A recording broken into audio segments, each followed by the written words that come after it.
शुरू करते हैं top 300 questions of August month के जितने भी करंट अफेयर्स हैं। इनमें आपको national, international, state news, science and technology, defence related, awards and honours, तो मेजर जितने भी सेक्शन हैं एग्जाम पॉइंट ऑफ व्यू से उन सबको कवर किया गया है। आगे बढ़ने से पहले दो बातें।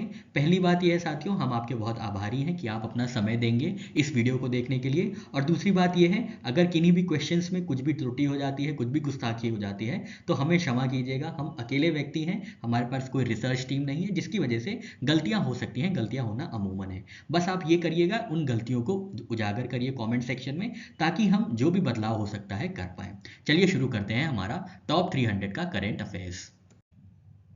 शुरुआत करेंगे नेशनल और स्टेट न्यूज से। यूनियन कैबिनेट ने पीएम स्वनिधि स्कीम को कब तक के लिए एक्सटेंड कर दिया है? तो 31 मार्च 2030 तक के लिए पीएम स्वनिधि स्कीम को एक्सटेंड कर दिया गया है। पीएम स्वनिधि स्कीम को शुरू किया गया था कोविड पैंडेमिक में, जून 2020 में इसकी शुरुआत हुई थी। टोटल फाइनेंशियल आउटले इसका है 7,332 करोड़ रुपए। पहले इसकी डेडलाइन थी 31 दिसंबर 2024, अब उसको बढ़ा के 31 मार्च 2030 कर दिया गया है। अगस्त 2025 में किस स्टेट ने अनाउंस किया है 1 करोड़ रुपए life insurance cover municipal workers के लिए? तो ये राज्य है आंध्र प्रदेश, जिसने 23 अगस्त 2025 को अनाउंस किया है 1 करोड़ रुपए का life insurance cover municipal workers के लिए। 2025 तक प्रधानमंत्री जन धन योजना में कितने अकाउंट्स ओपन किए जा चुके हैं? तो लगभग 56 करोड़ अकाउंट्स खोले जा चुके हैं प्रधानमंत्री जन धन योजना में। तो 28 अगस्त 2024 को प्रधानमंत्री जन धन योजना की जो स्कीम है, इसने 11 वर्ष कंप्लीट कर लिए हैं, जिसका ऑब्जेक्टिव था universal access to banking, financial inclusion and direct benefit transfer. 2025 में किस ऑर्गेनाइजेशन ने लॉन्च किया है प्रोजेक्ट आरोहन? ये लॉन्च किया गया है national highways authority of India limited द्वारा, जो कि सपोर्ट करेगा टोल वर्कर्स के चिल्ड्रन को, गर्ल्स को और फर्स्ट जनरेशन लर्नर्स को। ओनम 2025 की शुरुआत में अताचम्मयम प्रोसेशन कहां पे शुरू किया गया है? तो ये शुरू किया गया है त्रिपुनिथुरा, केरला में 28 अगस्त 2025 को, और ये संबंधित है ओनम फेस्टिवल से, जो कि केरला में 10 दिन का हार्वेस्ट फेस्टिवल ऑब्जर्व किया जाता है। प्रधानमंत्री नरेंद्र मोदी जी ने गुजरात में किस इलेक्ट्रिक व्हीकल को लॉन्च किया है? तो यह है मारुति सुजुकी की made in India e Vitara battery electric vehicle, BEV battery electric vehicle. इसको लॉन्च किया गया था 27 अगस्त 2025 को हंसलपुर, गुजरात में प्रधानमंत्री नरेंद्र मोदी जी द्वारा। नाम याद रखना है, ई वितारा BEV बनाया गया है मारुति सुजुकी द्वारा। किस बिल के अंतर्गत अगर प्रधानमंत्री, चीफ मिनिस्टर या किसी भी मिनिस्टर को डिटेन किया जाता है 30 दिनों तक सीरियस चार्जेस पे, तो वो ऑटोमेटिक रिमूव हो जाएंगे अपनी पोस्ट से? ये किस बिल के अंतर्गत प्रपोज किया गया है? ये प्रपोज किया गया है कॉन्स्टिट्यूशन 130th अमेंडमेंट बिल के अंदर, जहां पे जो है ऑटोमेटिक रिमूव हो जाएंगे प्राइम मिनिस्टर, चीफ मिनिस्टर या कोई भी मिनिस्टर जिनको हिरासत में रखा गया है 30 दिनों के लिए, उन चार्जेस में जिनकी मिनिमम सजा 5 साल की होगी। इसको इंट्रोड्यूस, ये वाले बिल को इंट्रोड्यूस किया गया था अगस्त 20, 2025 को union home minister Amit Shah ji द्वारा। इस कॉन्स्टिट्यूशन बिल के लिए कौन कौन से आर्टिकल्स अमेंड किए गए हैं तो देख लेते हैं। तो यूनियन से संबंधित आर्टिकल 75 है, इसमें 5A जोड़ा गया है। आर्टिकल 164 जो कि स्टेट के लिए रेलेवेंट है, उनके लिए 4A जोड़ा गया है। और दिल्ली से रिलेटेड आर्टिकल जो है आर्टिकल 239AA, इसमें क्या जोड़ा गया है? इसमें भी कुछ प्रोविजंस किए गए हैं। ग्रुप ऑफ मिनिस्टर्स की मीटिंग में कितने जीएसटी स्लैब्स को रिकमेंड किया गया है? तो 2 स्लैब्स को रिकमेंड किया गया है। 5% की एक स्लैब होगी जिसमें मेरिट गुड्स होंगे, और एक 18% की स्लैब होगी जिसमें स्टैंडर्ड गुड्स होंगे। ये जो ग्रुप ऑफ मिनिस्टर्स की मीटिंग हुई थी जीएसटी रेट रैशनलाइजेशन में, इसको चेयर किया गया था सम्राट चौधरी जी द्वारा, जो कि डिप्टी चीफ मिनिस्टर हैं बिहार के, जिसमें रिकमेंड किया गया था 2 स्लैब्स, 5% और 18%। ठीक है, जो 99% जो आइटम्स हैं 12% स्लैब के, वो 5% में चले जाएंगे, और 90% आइटम्स जो 28% के थे वो 18% में चले जाएंगे। अगस्त 2025 में कौन से सेक्टर के लिए Aadhaar based authentication framework launch किया गया है? तो यह है कोऑपरेटिव बैंक्स, जिनके लिए Aadhaar based authentication framework launch किया गया है 21 अगस्त 2025 को UIDAI द्वारा। 18वां international olympiad on astronomy and astrophysics कहां पे आयोजित किया गया था? तो ये मुंबई, महाराष्ट्र में आयोजित किया गया था। 18th international olympiad on astronomy and astrophysics 11 अगस्त से 21 अगस्त 2025 के बीच में, जिसमें इंडिया ने 4 गोल्ड और 1 सिल्वर हासिल किया है। पहली बार ऐसा आयोजन इंडिया में किया गया था। भारत के किस राज्य ने अगस्त 2025 में हेरिटेज, एडवेंचर और बुद्धिज्म टूरिज्म को बूस्ट करने के लिए 3 एमओयू साइन किए हैं। तो ये राज्य है ओडिशा जिसने एडवेंचर, हेरिटेज और बुद्धिस्ट टूरिज्म को बूस्ट करने के लिए एमओयू साइन किया है आईआईटी मद्रास के साथ, national institute of water sports के साथ और लाइट ऑफ बुद्ध धर्म फाउंडेशन के साथ। 15 अगस्त 2025 को इंडिया ने अपना कौन सा इंडिपेंडेंस डे सेलिब्रेट किया है? तो 79th इंडिपेंडेंस डे सेलिब्रेट किया गया है इंडिया द्वारा 15 अगस्त 2025 को। अगस्त 2025 में दिल्ली की विधानसभा में किसने ऑल इंडिया स्पीकर कॉन्फ्रेंस को इनॉग्रेट किया है? तो ऑल इंडिया स्पीकर कॉन्फ्रेंस का इनॉग्रेशन किया गया है union home minister Amit Shah ji द्वारा 24 अगस्त 2025 को दिल्ली लेजिस्लेटिव असेंबली में। यहाँ पे 100th एनिवर्सरी भी ऑब्जर्व की जाएगी विट्ठल भाई पटेल की, जो कि पहले इलेक्टेड इंडियन स्पीकर थे सेंट्रल लेजिस्लेटिव असेंबली के। अगस्त 2025 में इंडियन आर्मी ने अरुणाचल प्रदेश में कनेक्टिविटी को एनहांस करने के लिए किस टेलीकॉम कंपनी के साथ पार्टनरशिप की है? तो यह है भारती एयरटेल, जिन्होंने इंडियन आर्मी के साथ पार्टनरशिप की है। चीफ इलेक्शन कमिश्नर के रिमूवल के लिए कॉन्स्टिट्यूशन में कौन सा आर्टिकल मेंशन किया गया है? तो आर्टिकल 324 क्लॉज 5 है, जिसकी हेल्प से चीफ इलेक्शन कमिश्नर को रिमूव किया जा सकता है। इसके लिए पार्लियामेंट में मोशन पास करना होता है with 2/3 majority of members present and voting. इसके बाद प्रेसिडेंट जो है पार्लियामेंट की रिकमेंडेशन पर एक्ट करके रिमूव करते हैं चीफ इलेक्शन कमिश्नर को। यूनियन कैबिनेट द्वारा अप्रूव किए गए ऑनलाइन गेमिंग बिल 2025 का प्राइमरी ऑब्जेक्टिव क्या है? तो इसका ये ऑब्जेक्टिव है कि ई स्पोर्ट्स और सोशल गेमिंग को प्रमोट किया जा सके, लेकिन जो भी ऑनलाइन बेटिंग और मनी गेमिंग है इसको प्रोहिबिट किया जा सके। इसी के साथ सारे एड्स पे भी प्रोहिबिट किया गया है जो भी सेलिब्रिटीज और इन्फ्लुएंसर्स करते हैं, ताकि इन प्लेटफॉर्म्स को बढ़ावा ना मिल सके। सरदार पटेल, बिरसा मुंडा और अटल बिहारी वाजपेयी जी की एनिवर्सरीज को सेलिब्रेट करने के लिए, ऑब्जर्व करने के लिए हाई लेवल कमेटी फॉर्म की गई है, जिसके चेयर कौन होंगे? इसके चेयर होंगे प्रधानमंत्री नरेंद्र मोदी जी, जो कि 158th birth anniversary of Sardar Vallabhbhai Patel and Birsa Munda and 100th birth anniversary of Atal Bihari Vajpayee को कॉमेमोरेट करने के लिए हाई लेवल कमेटी के चेयरपर्सन होंगे। मध्य प्रदेश में union health minister JP Nadda ji ने किन डिजिटल हेल्थ प्लेटफॉर्म्स को इनॉग्रेट किया है? तो ये है आयुष्मान सखी स्मार्ट चैटबॉट और आशा संवाद प्लेटफॉर्म, जिसको लॉन्च किया गया है जबलपुर मध्य प्रदेश में। इसके साथ 2 गवर्नमेंट मेडिकल कॉलेज भी खोले गए हैं, एक श्योपुर में और दूसरा सिंगरौली में। अर्बन ई मोबिलिटी सॉल्यूशंस के लिए किन 2 सिटीज ने लॉन्च किया है जॉइंट इनिशिएटिव, जिसका नाम है दोस्ती? तो दोस्ती जो इनिशिएटिव है वो लॉन्च किया गया है दिल्ली मतलब इंडिया और ऑस्ले नॉर्वे द्वारा। इसको लॉन्च किया गया था 25 अगस्त 2025 को। इंफॉर्मेशन टेक्नोलॉजी 2.0 के एपीटी प्रोजेक्ट की टोटल इन्वेस्टमेंट कॉस्ट कितनी होगी? टोटल इन्वेस्टमेंट कॉस्ट होगी 5,800 करोड़ रुपए, जिसको कंप्लीट किया गया है 4 अगस्त 2025 में। ज्योतिरादित्य सिंधिया जी ने इसकी जानकारी दी थी। नेशन वाइड रोल आउट किया गया है IT 2.0 advance postal technology India post द्वारा। इंडिपेंडेंस डे 2025 पे कितने टोटल पर्सनल्स को गैलेंट्री और सर्विस मेडल से सम्मानित किया गया है? तो टोटल 1090 पर्सनल्स हैं जिनको गैलेंट्री और सर्विस अवार्ड से सम्मानित किया गया है।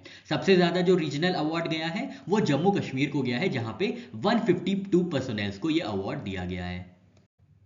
79th इंडिपेंडेंस डे पे प्रेसिडेंट द्रौपदी मुर्मू जी ने कितने गैलेंट्री अवार्ड से सम्मानित किया है? तो 127 गैलेंट्री अवार्ड से सम्मानित किया गया है प्रेसिडेंट द्रौपदी मुर्मू जी द्वारा 14 अगस्त 2025 को, जो कि ईव थी 79th इंडिपेंडेंस डे की इंडिया के। यहाँ पे 127 गैलेंट्री अवार्ड्स हैं, 40 डिस्टिंग्विश्ड सर्विस अवार्ड्स हैं और 290 मेंशंस इन डिस्पैचेस हैं। ऑपरेशन सिंदूर से लिंक किए गए इंडिपेंडेंस डे के सेलिब्रेशंस की थीम क्या रही है इस बार की? तो इस बार की थीम रही है continuing rise of prosperous secure and bold नया भारत। ये किससे लिंक्ड है? ये ऑपरेशन सिंदूर से लिंक्ड है, आपको ये याद रखना है। प्रधानमंत्री नरेंद्र मोदी जी ने 12 बार कंसेक्यूटिव इंडिपेंडेंस डे एड्रेस करके किसका रिकॉर्ड तोड़ा है? तो प्रधानमंत्री इंदिरा गांधी जी का रिकॉर्ड टूटा है 11 बार जिन्होंने कंसेक्यूटिव स्पीचेस दी थी, और प्रधानमंत्री नरेंद्र मोदी जी ने 11 बार का रिकॉर्ड तोड़ के 12 बार कंसेक्यूटिव इंडिपेंडेंस डे की स्पीच दी है। इससे पहले जवाहरलाल नेहरू जी ने 17 बार इंडिपेंडेंस डे पे स्पीच दी है, इंदिरा गांधी जी ने 11 बार लगातार कंसेक्यूटिव स्पीच दी थी और मनमोहन सिंह जी ने 10 बार लगातार कंसेक्यूटिव स्पीच दी है इंडिपेंडेंस डे ईव पे। 79th इंडिपेंडेंस डे पे लद्दाख के किस ओडीओपी प्रोडक्ट को लॉन्च किया गया है सऊदी अरेबिया में? तो ये कारगिल के एप्रिकॉट्स हैं, कारगिल के अखरोट हैं, जिनको पहली बार फर्स्ट एवर इंटरनेशनल लॉन्च किया गया है सऊदी अरेबिया में। इन्फिल्ट्रेशंस को काउंटर करने के लिए और इंडिया की कल्चरल हेरिटेज को मॉडर्न डिफेंस स्ट्रैटेजी से ब्लेंड करने के लिए कौन सा मिशन चलाया गया है? इसका नाम है मिशन सुदर्शन चक्र, जिसको चलाया गया है 79th independence day of India पे, जिसकी थीम है strength, innovation and self reliance. याद रखिएगा, मिशन सुदर्शन चक्र। भारत के कौन से राज्य में कैटलिस्ट नाम का इनिशिएटिव लॉन्च किया गया है, जिसके अंतर्गत 500 नए ग्लोबल कैपेबिलिटी सेंटर्स स्टैब्लिश किए जाएंगे 2029 तक? तो ये राज्य है कर्नाटका, जहां पे ईज ऑफ डूइंग बिजनेस को फैसिलिटेट करने के लिए कैटलिस्ट नाम का इनिशिएटिव लॉन्च किया गया है 12 अगस्त 2025 को। गरुड़ दृष्टि कहां पे लॉन्च किया गया है? तो ये लॉन्च किया गया है पुलिस भवन नागपुर महाराष्ट्र में। याद रखिएगा, गरुड़ दृष्टि क्या करेगा? ये AI enabled social media monitoring और साइबर इंटेलिजेंस इनिशिएटिव है, जिसको महाराष्ट्र में लॉन्च किया गया है, और ये डिटेक्ट करेगा cyber fraud, hate speech, fake news etcetera. अगस्त 2025 में real time advisory services farmers को प्रोवाइड करने के लिए कर्नाटका की सरकार ने किसके साथ एमओयू साइन किया है? तो भारत इलेक्ट्रॉनिक्स लिमिटेड के साथ कर्नाटका के एग्रीकल्चर डिपार्टमेंट ने साइन किया है एमओयू, ताकि रियल टाइम एडवाइजरी सर्विसेज जो है फार्मर्स को डिलीवर की जा सके। साल 2023-2024 में इंडिया का मरीन फिश का प्रोडक्शन कितना हुआ है? तो 44.95 लाख टन हुआ है इंडिया का मरीन फिश का प्रोडक्शन। इससे पहले 2020-2021 में ये प्रोडक्शन हुआ था 34.76 लाख टन का। तो ये एनुअल ग्रोथ रेट हो जाती है 8.9% की। ऑपरेशन सिंदूर से संबंधित एनसीईआरटी ने क्या इंट्रोड्यूस किया है? तो एनसीईआरटी ने करिकुलम मॉडल्स इंट्रोड्यूस किए हैं ऑपरेशन सिंदूर को लेकर फॉर क्लासेस 3 to 12। तो 3 से 12 तक की कक्षाओं में ऑपरेशन सिंदूर नाम के करिकुलम मॉडल्स को इंट्रोड्यूस किया गया है। ये जानकारी दी गई थी 21 अगस्त 2025 को। यमुना वाटर पाइपलाइन प्रोजेक्ट के लिए किन दो स्टेट्स ने एमओयू साइन किया है? तो हरियाणा और राजस्थान ने एमओयू साइन किया है यमुना वाटर पाइपलाइन प्रोजेक्ट के लिए, जिसके अंतर्गत राजस्थान को 577 मिलियन क्यूबिक मीटर जो है उपलब्ध कराए जाएंगे, वाटर उपलब्ध कराया जाएगा। अगस्त 2025 में किस मंत्रालय ने पहली बार इंडिया में रिलीज किया है animal blood transfusion and blood banks की नेशनल गाइडलाइंस? तो ये रिलीज किया गया है department of animal husbandry and dairying, ministry of fisheries animal husbandry and dairying द्वारा, और ये इंडिया में पहली बार नेशनल गाइडलाइंस होगी एनिमल ब्लड ट्रांसफ्यूजन और ब्लड बैंक से संबंधित।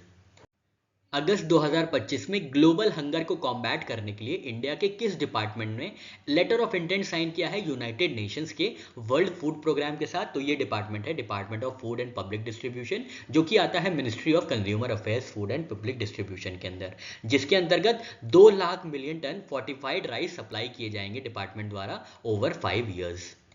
अगस्त 2025 में किस ऑर्गेनाइजेशन ने लॉन्च किया है इंडिया का पहला लर्निंग एक्सेलरेटर? तो ये लॉन्च किया गया है ओपन एआई द्वारा, जिनका चैट जीपीटी है। इन्होंने 25 अगस्त 2025 को लॉन्च किया है इंडिया का पहला लर्निंग एक्सेलरेटर, और इन्होंने ये कोलैबोरेशन में किया है Indian institute of technology Madras के साथ नई दिल्ली में।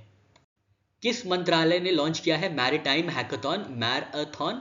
तो ये मंत्रालय है ministry of ports, shipping and waterways, जिन्होंने 25 अगस्त 2025 को आईआईटी मद्रास, चेन्नई, तमिलनाडु में इस मैराथन का आयोजन किया था। यूनियन कैबिनेट ने अगस्त 2025 में कितनी नई semiconductor assembly and testing facilities को अप्रूव किया है? तो 4 नई फैसिलिटीज आएंगी। कहां पे? पंजाब में, ओडिशा में और आंध्र प्रदेश में। ये जो फैसिलिटीज आएंगी ये इंडिया सेमीकंडक्टर मिशन के अंतर्गत आएंगी, जिसको लॉन्च किया गया था 2021 में। भारत में पहली बार किस राज्य ने AI enabled drone based cloud seeding experiment conduct किया है? तो ये राज्य है राजस्थान, जहां पे जामवा रामगढ़ डैम के ऊपर drone based cloud seeding experiment conduct किया गया है 12 अगस्त 2025 को। इंडिया का पहला animal stem cell bio bank कहां पे खोला गया है? तो ये खोला गया है national institute of animal biotechnology, Hyderabad, Telangana में। इसको ओपन किया गया है 9 अगस्त 2025 को, जिसका उद्घाटन डॉक्टर जितेंद्र सिंह जी ने किया है। अगस्त 2025 में कौन सी वंदे भारत एक्सप्रेस इंडिया की सबसे लंबी दूरी तय करने वाली होगी? तो ये है वंदे भारत एक्सप्रेस, जो कि कवर करेगी अजनी, नागपुर से पुणे, महाराष्ट्र तक, और टोटल डिस्टेंस जो होगा वो 881 किलोमीटर का होगा। तो 10 अगस्त 2025 को प्रधानमंत्री नरेंद्र मोदी जी ने इंडिया की longest running Vande Bharat express को फ्लैग ऑफ किया है, जिसका रूट है अजनी, नागपुर महाराष्ट्र से पुणे महाराष्ट्र के बीच में, और डिस्टेंस है दोनों के बीच 881 किलोमीटर का, जिसकी ड्यूरेशन होगी 12 घंटे की, और बीच में जो स्टॉप्स आएंगे वो टोटल 10 होंगे इंडिया की longest running Vande Bharat express में। अगस्त 2025 में इंडियन रेलवेज ने एशिया की सबसे लंबी फ्रेट ट्रेन का टेस्ट किया है। इस फ्रेट ट्रेन का नाम क्या है? तो इस मालगाड़ी का नाम है रुद्रास्त्र, जिसको टेस्ट किया गया है इंडियन रेलवेज द्वारा। इसकी टोटल लेंथ है 4.5 किलोमीटर की। टोटल डब्बे या वैगन्स हैं इसमें 345, और इंजन इस्तेमाल हुए हैं 7। इसको टेस्ट किया गया था गंज ख्वाजा, जो कि उत्तर प्रदेश में है, टू गढ़वा, जो कि झारखंड में है। जुलाई 2025 में आधार के कौन से ऑथेंटिकेशन मेथड ने हिट किया है रिकॉर्ड 19 करोड़ ट्रांजैक्शंस? तो फेस ऑथेंटिकेशन ने हिट किया है 19.36 करोड़ ट्रांजैक्शंस आधार के जुलाई 2025 में, और ये रिकॉर्ड है।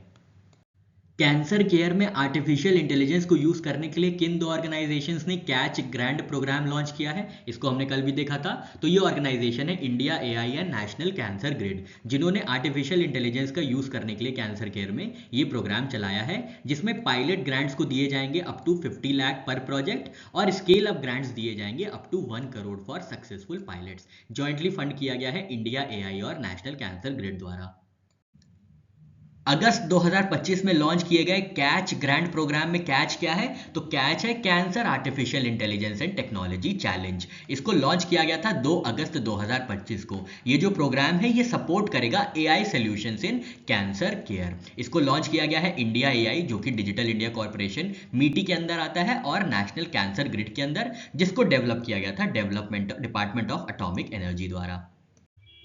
2025 में वाइस प्रेसिडेंट के इलेक्शन के लिए नेशनल डेमोक्रेटिक अलायंस ने किसको नॉमिनेट किया है वाइस प्रेसिडेंट की पोस्ट के लिए? तो वाइस प्रेसिडेंट की पोस्ट के लिए नॉमिनेट किया गया है सीपी राधाकृष्णन जी को, जो कि गवर्नर ऑफ महाराष्ट्र हैं और सीनियर बीजेपी लीडर हैं।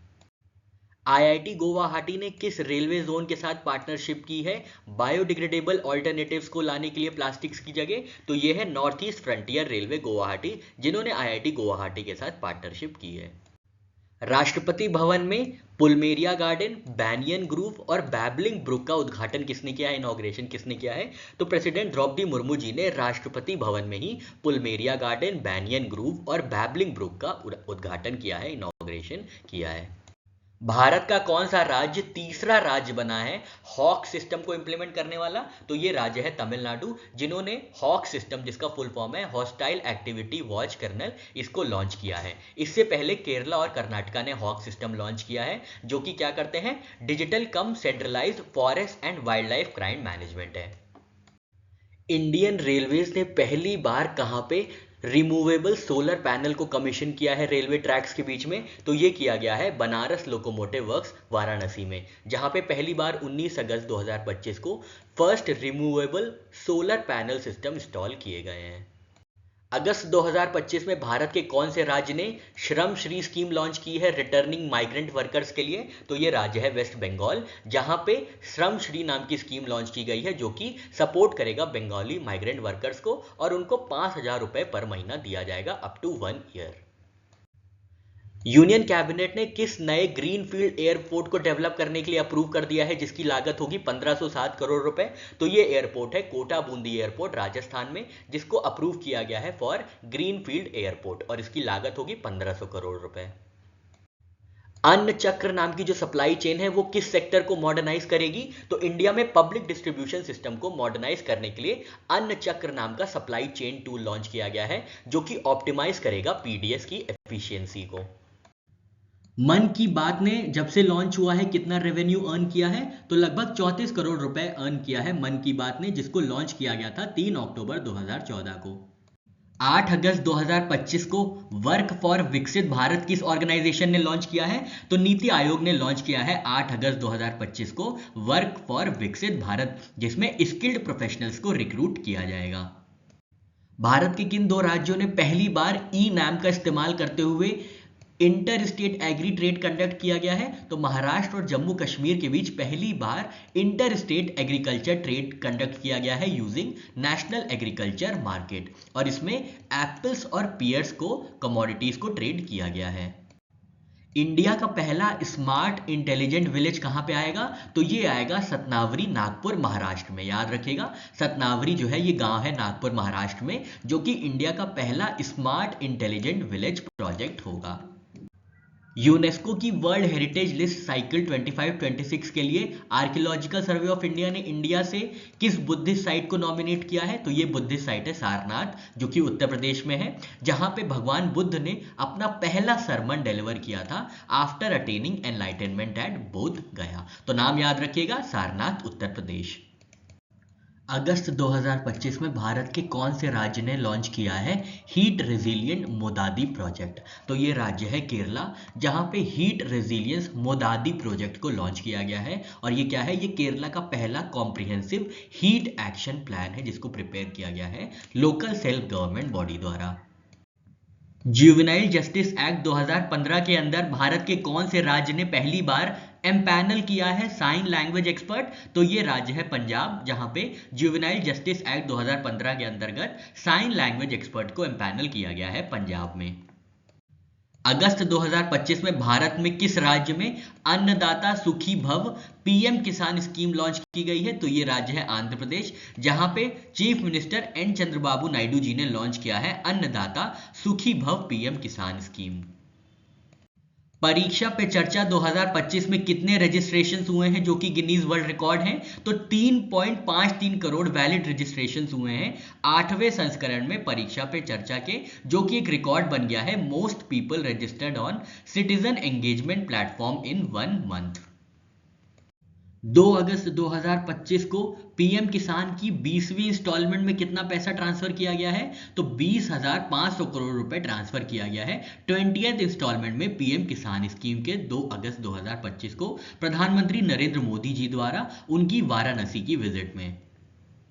हाल में ही किन 2 इंडियन टेक्स्ट को यूनेस्को की memory of world international register में इंस्क्राइब किया गया है? तो ये है भगवत गीता और नाट्य शास्त्र, जिनको इंक्लूड किया गया है यूनेस्को की memory of world international register में। कौन सी डेट को? 30 और 31 जुलाई 2025 को ये इंक्लूड किया गया है। संचार सारथी मोबाइल ऐप कितनी लैंग्वेजेस में लॉन्च किया गया है? तो हिंदी के साथ 21 अलग रीजनल भाषाओं में लॉन्च किया गया है संचार साथी मोबाइल ऐप। इसको लॉन्च किया गया है मिनिस्ट्री ऑफ कम्युनिकेशंस द्वारा 30 जुलाई 2025 को, जहां पे इसके अंतर्गत क्या होगा, डिजिटल सिक्योरिटी को एनहांस किया जाएगा।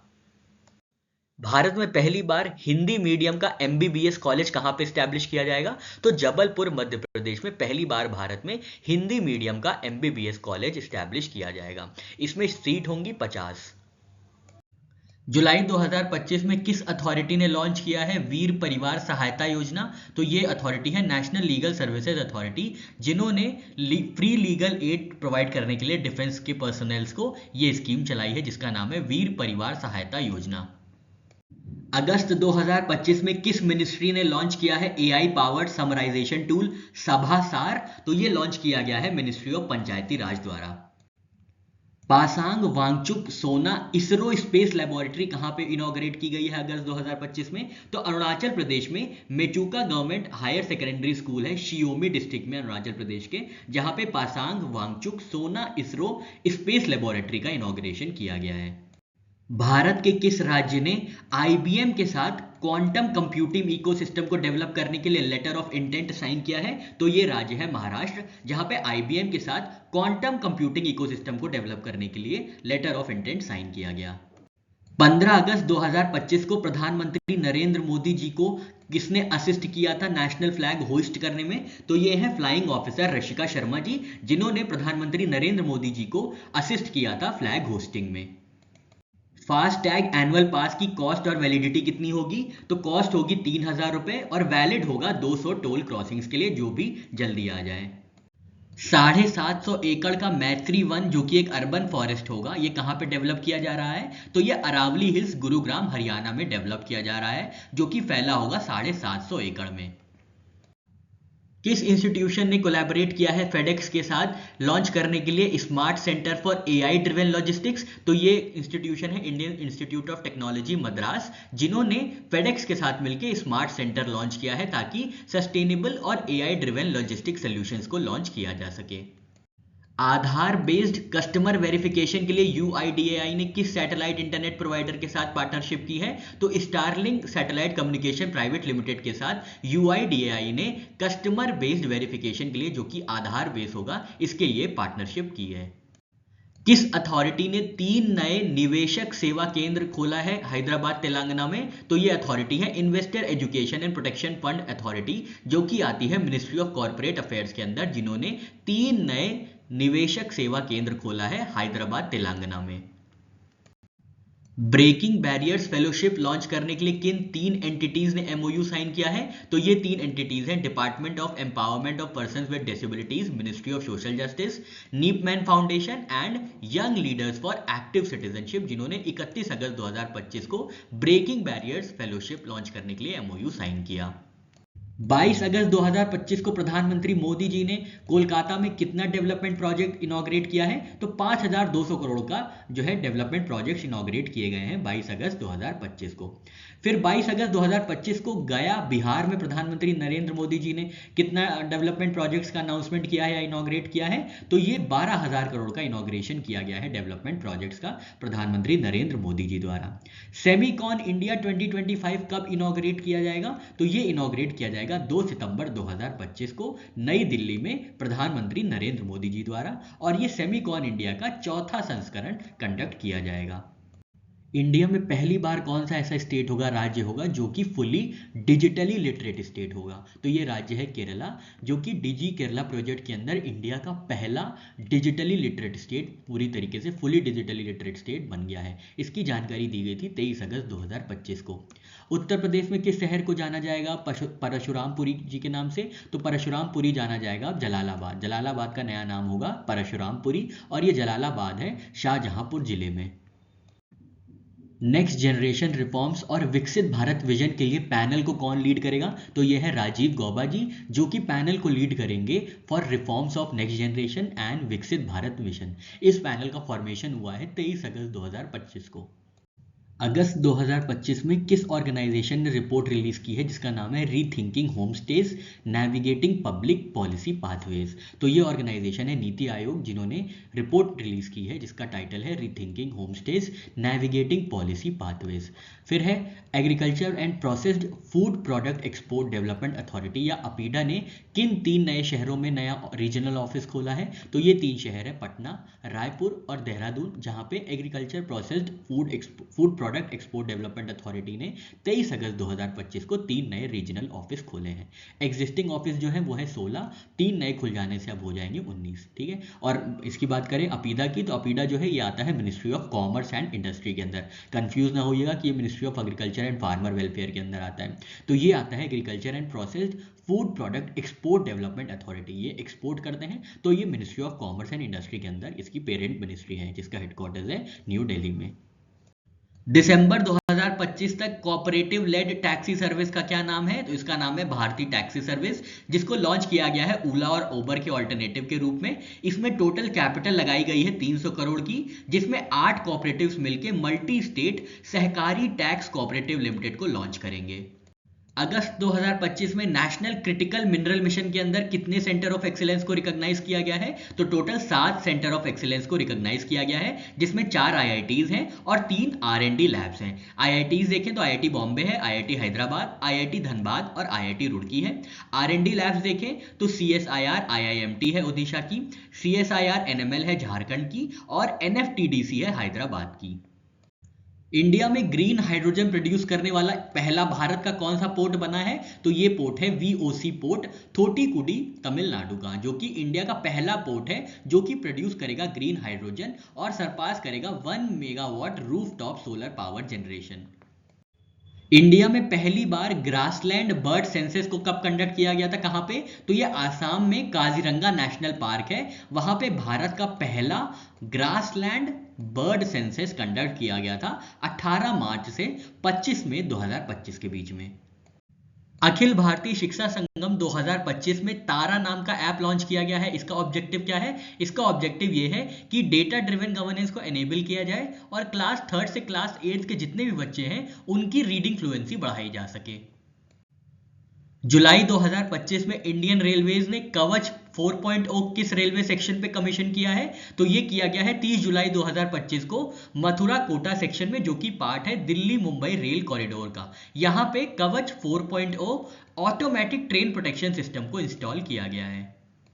इंडिया में पहली बार indigenously built 1 megawatt green hydrogen plant कहां पे इनॉग्रेट किया गया है? तो ये इनॉग्रेट किया गया है दीनदयाल पोर्ट अथॉरिटी कांडला गुजरात में। ये इंडिया का पहला स्वदेशी निर्मित 1 मेगावाट का ग्रीन हाइड्रोजन प्लांट होगा। इसको लॉन्च किया गया है 31 जुलाई 2025 को कांडला गुजरात में। जुलाई 2025 में ICRI SAT द्वारा लॉन्च किए गए AI powered climate advisory initiative का क्या नाम है? तो इसका नाम है AI powered context specific Agromet advisory services for climate resilient agriculture at scale. ICRISAT के इस AI इनिशिएटिव को लॉन्च किया गया था हैदराबाद तेलंगाना में 29 से 30 जुलाई 2025 के बीच में। इसको जो सपोर्ट मिलेगा वो गवर्नमेंट ऑफ इंडिया के मॉनसून मिशन पार्ट 3 का सपोर्ट दिया जाएगा।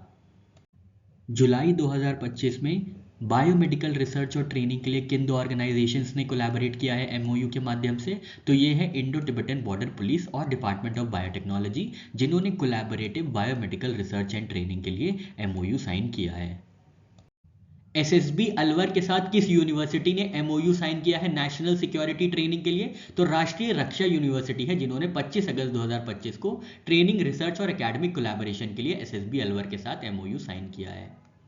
68th कॉमनवेल्थ पार्लियामेंट्री कॉन्फ्रेंस की थीम क्या रहेगी? तो इसकी थीम रहेगी the Commonwealth a global partner, और ये 68वां कॉमनवेल्थ पार्लियामेंट्री कॉन्फ्रेंस होगा जिसको आयोजित किया जाएगा जिनीवा में। और इंडियन डेलीगेशन जो है वो लीड करेंगे लोकसभा स्पीकर ओम बिरला जी।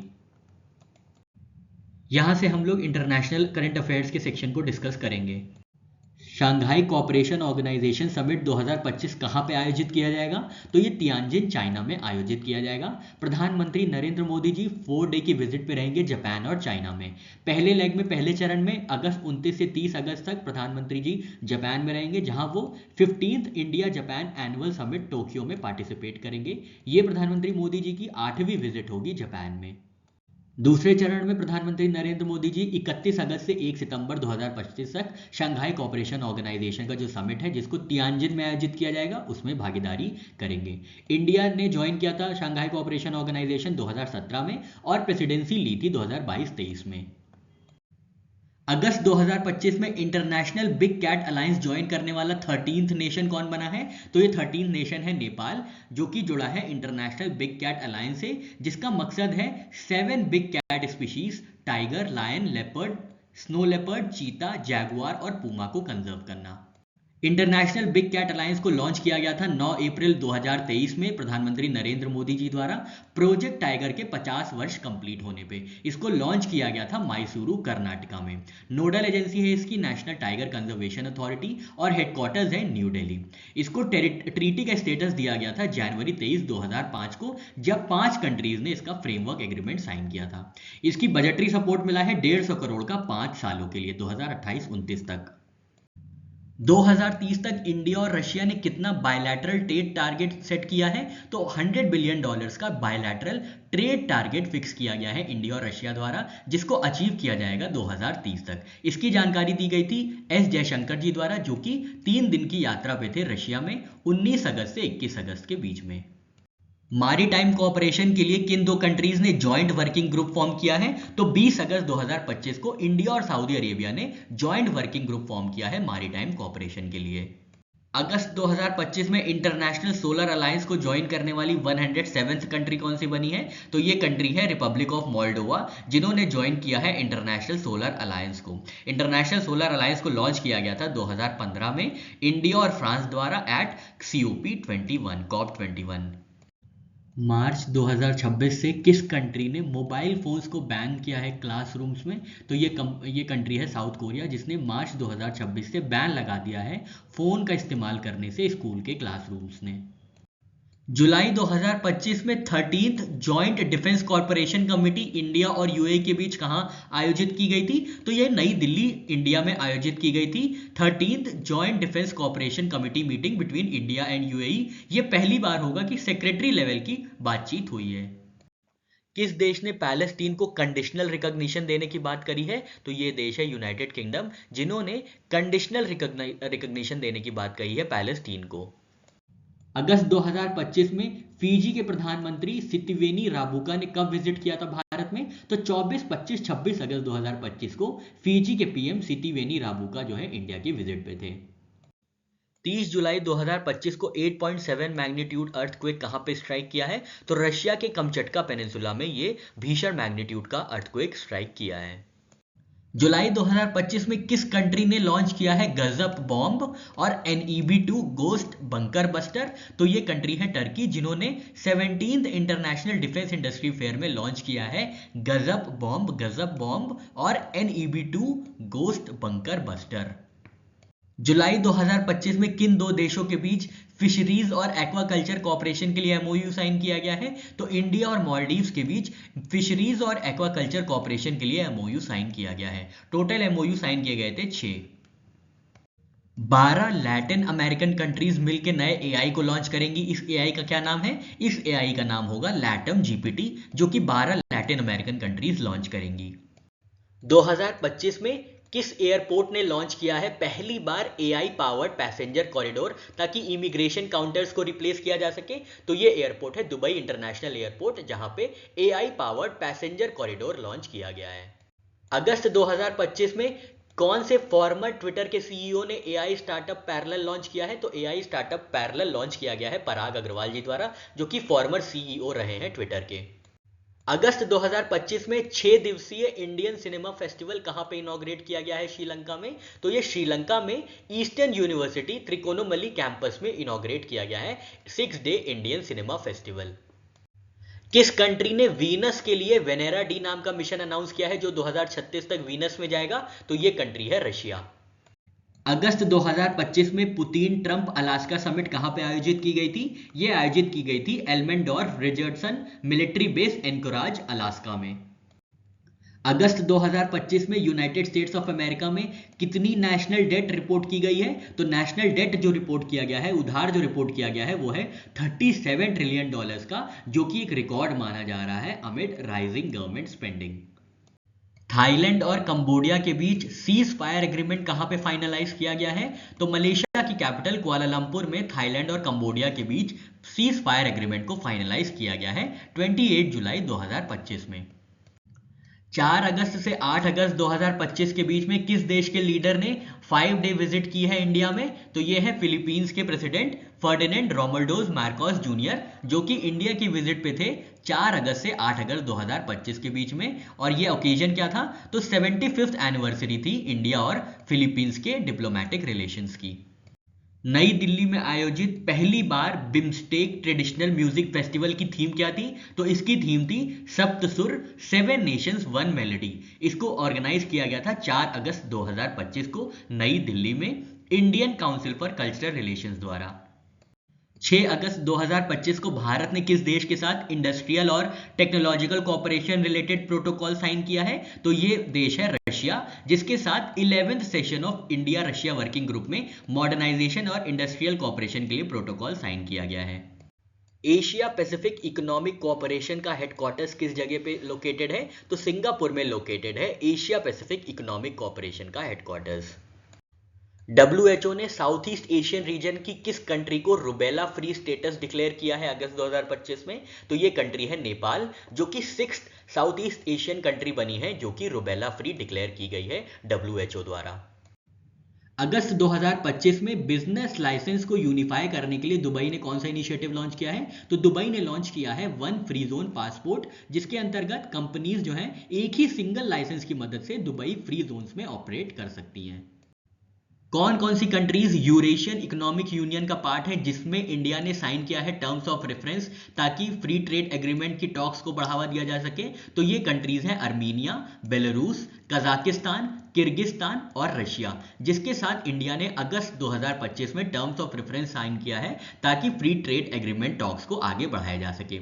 ये जो यूरेशियन इकोनॉमिक यूनियन है इसको स्टैब्लिश किया गया था जनवरी 1 2015 में। इससे ट्रेड रिलेशंस एनहांस होंगे।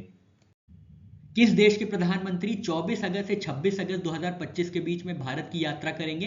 तो यह है फिजी के प्राइम मिनिस्टर सितिवेनी लिगामामदा राबुका, जो कि भारत की यात्रा पे होंगे 24 अगस्त से 26 अगस्त के बीच में। फिर देखते हैं, गल्फ ऑफ ओमान में ईरान ने रिसेंटली मिसाइल ड्रिल को कंडक्ट किया था, इसका नाम क्या है? इसका नाम है सस्टेनेबल पावर 1404। ये ईरान द्वारा मिसाइल ड्रिल कंडक्ट की गई थी गल्फ ऑफ ओमान में। 2024-2025 में इंडिया और अफ्रीका के बीच कितना ट्रेड हुआ है? तो $100 बिलियन का ट्रेड हुआ है। ये एक माइलस्टोन हुआ है, ट्रेड माइलस्टोन क्रॉस किया है इंडिया और अफ्रीका ने $100 बिलियन का ट्रेड करके। इससे पहले 2019-20 में जो है प्रीवियस बेंचमार्क था $56 बिलियन के ट्रेड का। $56 बिलियन से बढ़ के अब $100 बिलियन हो गया है इंडिया अफ्रीका का ट्रेड। किस देश ने टारगेट रखा है 1 मिलियन इंडियन टूरिस्ट को अट्रैक्ट करने का? तो ये देश है ओमान, जिन्होंने टारगेट रखा है लगभग 10 लाख इंडियन टूरिस्ट सालाना अट्रैक्ट करने का। 2024 में विजिटर्स थे ओमान में 7 लाख इंडियन टूरिस्ट। अब इसको बढ़ा के 10 लाख करने का टारगेट इन्होंने रखा है ओमान ने। 2025 के एनर्जी डायलॉग में किन दो कंट्रीज ने रीअफर्म किया है एनर्जी कॉर्पोरेशन? तो ये दो देश हैं इंडिया और जापान, जिन्होंने 25 अगस्त 2025 को वीडियो कॉन्फ्रेंसिंग के माध्यम से इंडिया जापान एनर्जी डायलॉग 2025 में जापान और इंडिया ने एनर्जी कॉर्पोरेशन रीअफर्म करने की बात करी है। यूनाइटेड नेशंस ने एआई गवर्नेंस के लिए कौन से इनिशिएटिव चलाए हैं? तो यूनाइटेड नेशंस ने 26 अगस्त 2025 को एआई गवर्नेंस के लिए 2 इनिशिएटिव चलाए हैं, जिनका नाम है, पहला नाम है United Nations independent international scientific panel on AI, second है global dialogue on AI governance. India ने कौन सी डेट को इंटरनेशनल पोस्टल सर्विसेज सस्पेंड की है यूनाइटेड स्टेट्स में? तो 25 अगस्त 2025 को इंडिया ने सस्पेंड कर दिया है international postal services from India to US. ऐसा इसलिए हुआ है क्योंकि यूएस ने कैंसिल किया है, रिवोक किया है duty free de minimis exemption Bharat के लिए, जिसकी वजह से इंडिया ने ये सस्पेंड कर दिया है इंटरनेशनल पोस्टल सर्विसेज। साल 2025 में कितने जॉब स्लॉट्स ओपन किए जाएंगे रशिया में इंडियन वर्कर्स के लिए? तो 1 मिलियन जॉब स्लॉट जो हैं वो इंडियन वर्कर्स के लिए वो ओपन किए जाएंगे रशिया में। ये आपको याद रखना है, रशिया में कौन कौन से सेक्टर्स में? कंस्ट्रक्शन है, मशीनरी है, टेक्सटाइल्स है, इलेक्ट्रॉनिक्स है। ये कुछ सेक्टर्स होंगे जहां पे रशिया जो है 1 मिलियन जॉब स्लॉट्स ओपन करेगा इंडियन वर्कर्स के लिए। यहां से हम लोग चर्चा करेंगे स्कीम्स और इकोनॉमी रिलेटेड करंट अफेयर्स की। फिस्कल ईयर 25 में इंडिया के एक्सपोर्ट में किस सी फूड आइटम ने सबसे ज्यादा कंट्रीब्यूट किया है? तो ये है फ्रोजन श्रिम्प, जिसने कंट्रीब्यूट किया है $5.17 बिलियन का। और परसेंटेज में बात करें तो 69.46% जो है टोटल अर्निंग्स आई है फ्रोजन श्रिम्प से। टोटल एक्सपोर्ट वैल्यू थी $7.45 बिलियन की, जिसमें $5.17 बिलियन जो है वो फ्रोजन श्रिम्प का ही है, जो कि 69% है टोटल एक्सपोर्ट अर्निंग्स का और 43% है एक्सपोर्ट की क्वांटिटी का। अदर की एक्सपोर्ट्स की बात करें तो फ्रोजन फिश को एक्सपोर्ट किया गया है $622 मिलियन में, और फ्रोजन स्क्विड एक्सपोर्ट किए गए हैं $367 मिलियन में। टॉप एक्सपोर्ट डेस्टिनेशंस रही है यूनाइटेड स्टेट्स, जो कि इंडिया का लार्जेस्ट बायर है विद 2.71 बिलियन। सेकेंड नंबर पे है चाइना विद 1.27 बिलियन। थर्ड पे है यूरोपियन यूनियन और फोर्थ पे है south east Asia. Fiscal year 25 में इंडिया का आउटबाउंड इन्वेस्टमेंट कितना बढ़ा है? तो इंडिया का आउटबाउंड इन्वेस्टमेंट हो गया है $41.6 बिलियन का, जो कि परसेंटेज में है 67.74%। तो ये बढ़ा है $28.8 बिलियन से, जो कि आउटबाउंड इन्वेस्टमेंट था फिस्कल ईयर 24 में, तो उससे बढ़ के अब $41.6 बिलियन हो गया है, जिसकी ग्रोथ है 67.74%। गवर्नमेंट ई मार्केट प्लेस में कितना प्रोक्योर करके एक माइलस्टोन रीच किया है 2016 से? तो 2016 से 2025 तक 15 लाख करोड़ का जो है क्यूमुलेटिव ग्रॉस मर्चेंडाइज वैल्यू हुई है। तो जीईएम जो है गवर्नमेंट ई मार्केट प्लेस, इन्होंने अचीव किया है 15 लाख करोड़ का प्रोक्योरमेंट माइलस्टोन। जीईएम को लॉन्च किया गया था 2016 में। भारत में पहली बार किस साल में कॉर्पोरेट टैक्स कलेक्शन कम रहा है पर्सनल इनकम टैक्स कलेक्शन के कंपैरिजन में, मतलब पर्सनल इनकम टैक्स ज्यादा कलेक्ट किया गया है। तो ये ईयर है 2025, जहां पे पर्सनल इनकम टैक्स ने सरपास किया है कॉर्पोरेट टैक्स के कलेक्शंस को पहली बार इंडिया में। पर्सनल इनकम टैक्स जो 38.1% था फिजिकल ईयर 14 में, वो बढ़ के 53.4% हो गया है, और कॉर्पोरेट टैक्स जो 61.9% था फिजिकल ईयर 14 में, वो घट के अब 46.6% हो गया है।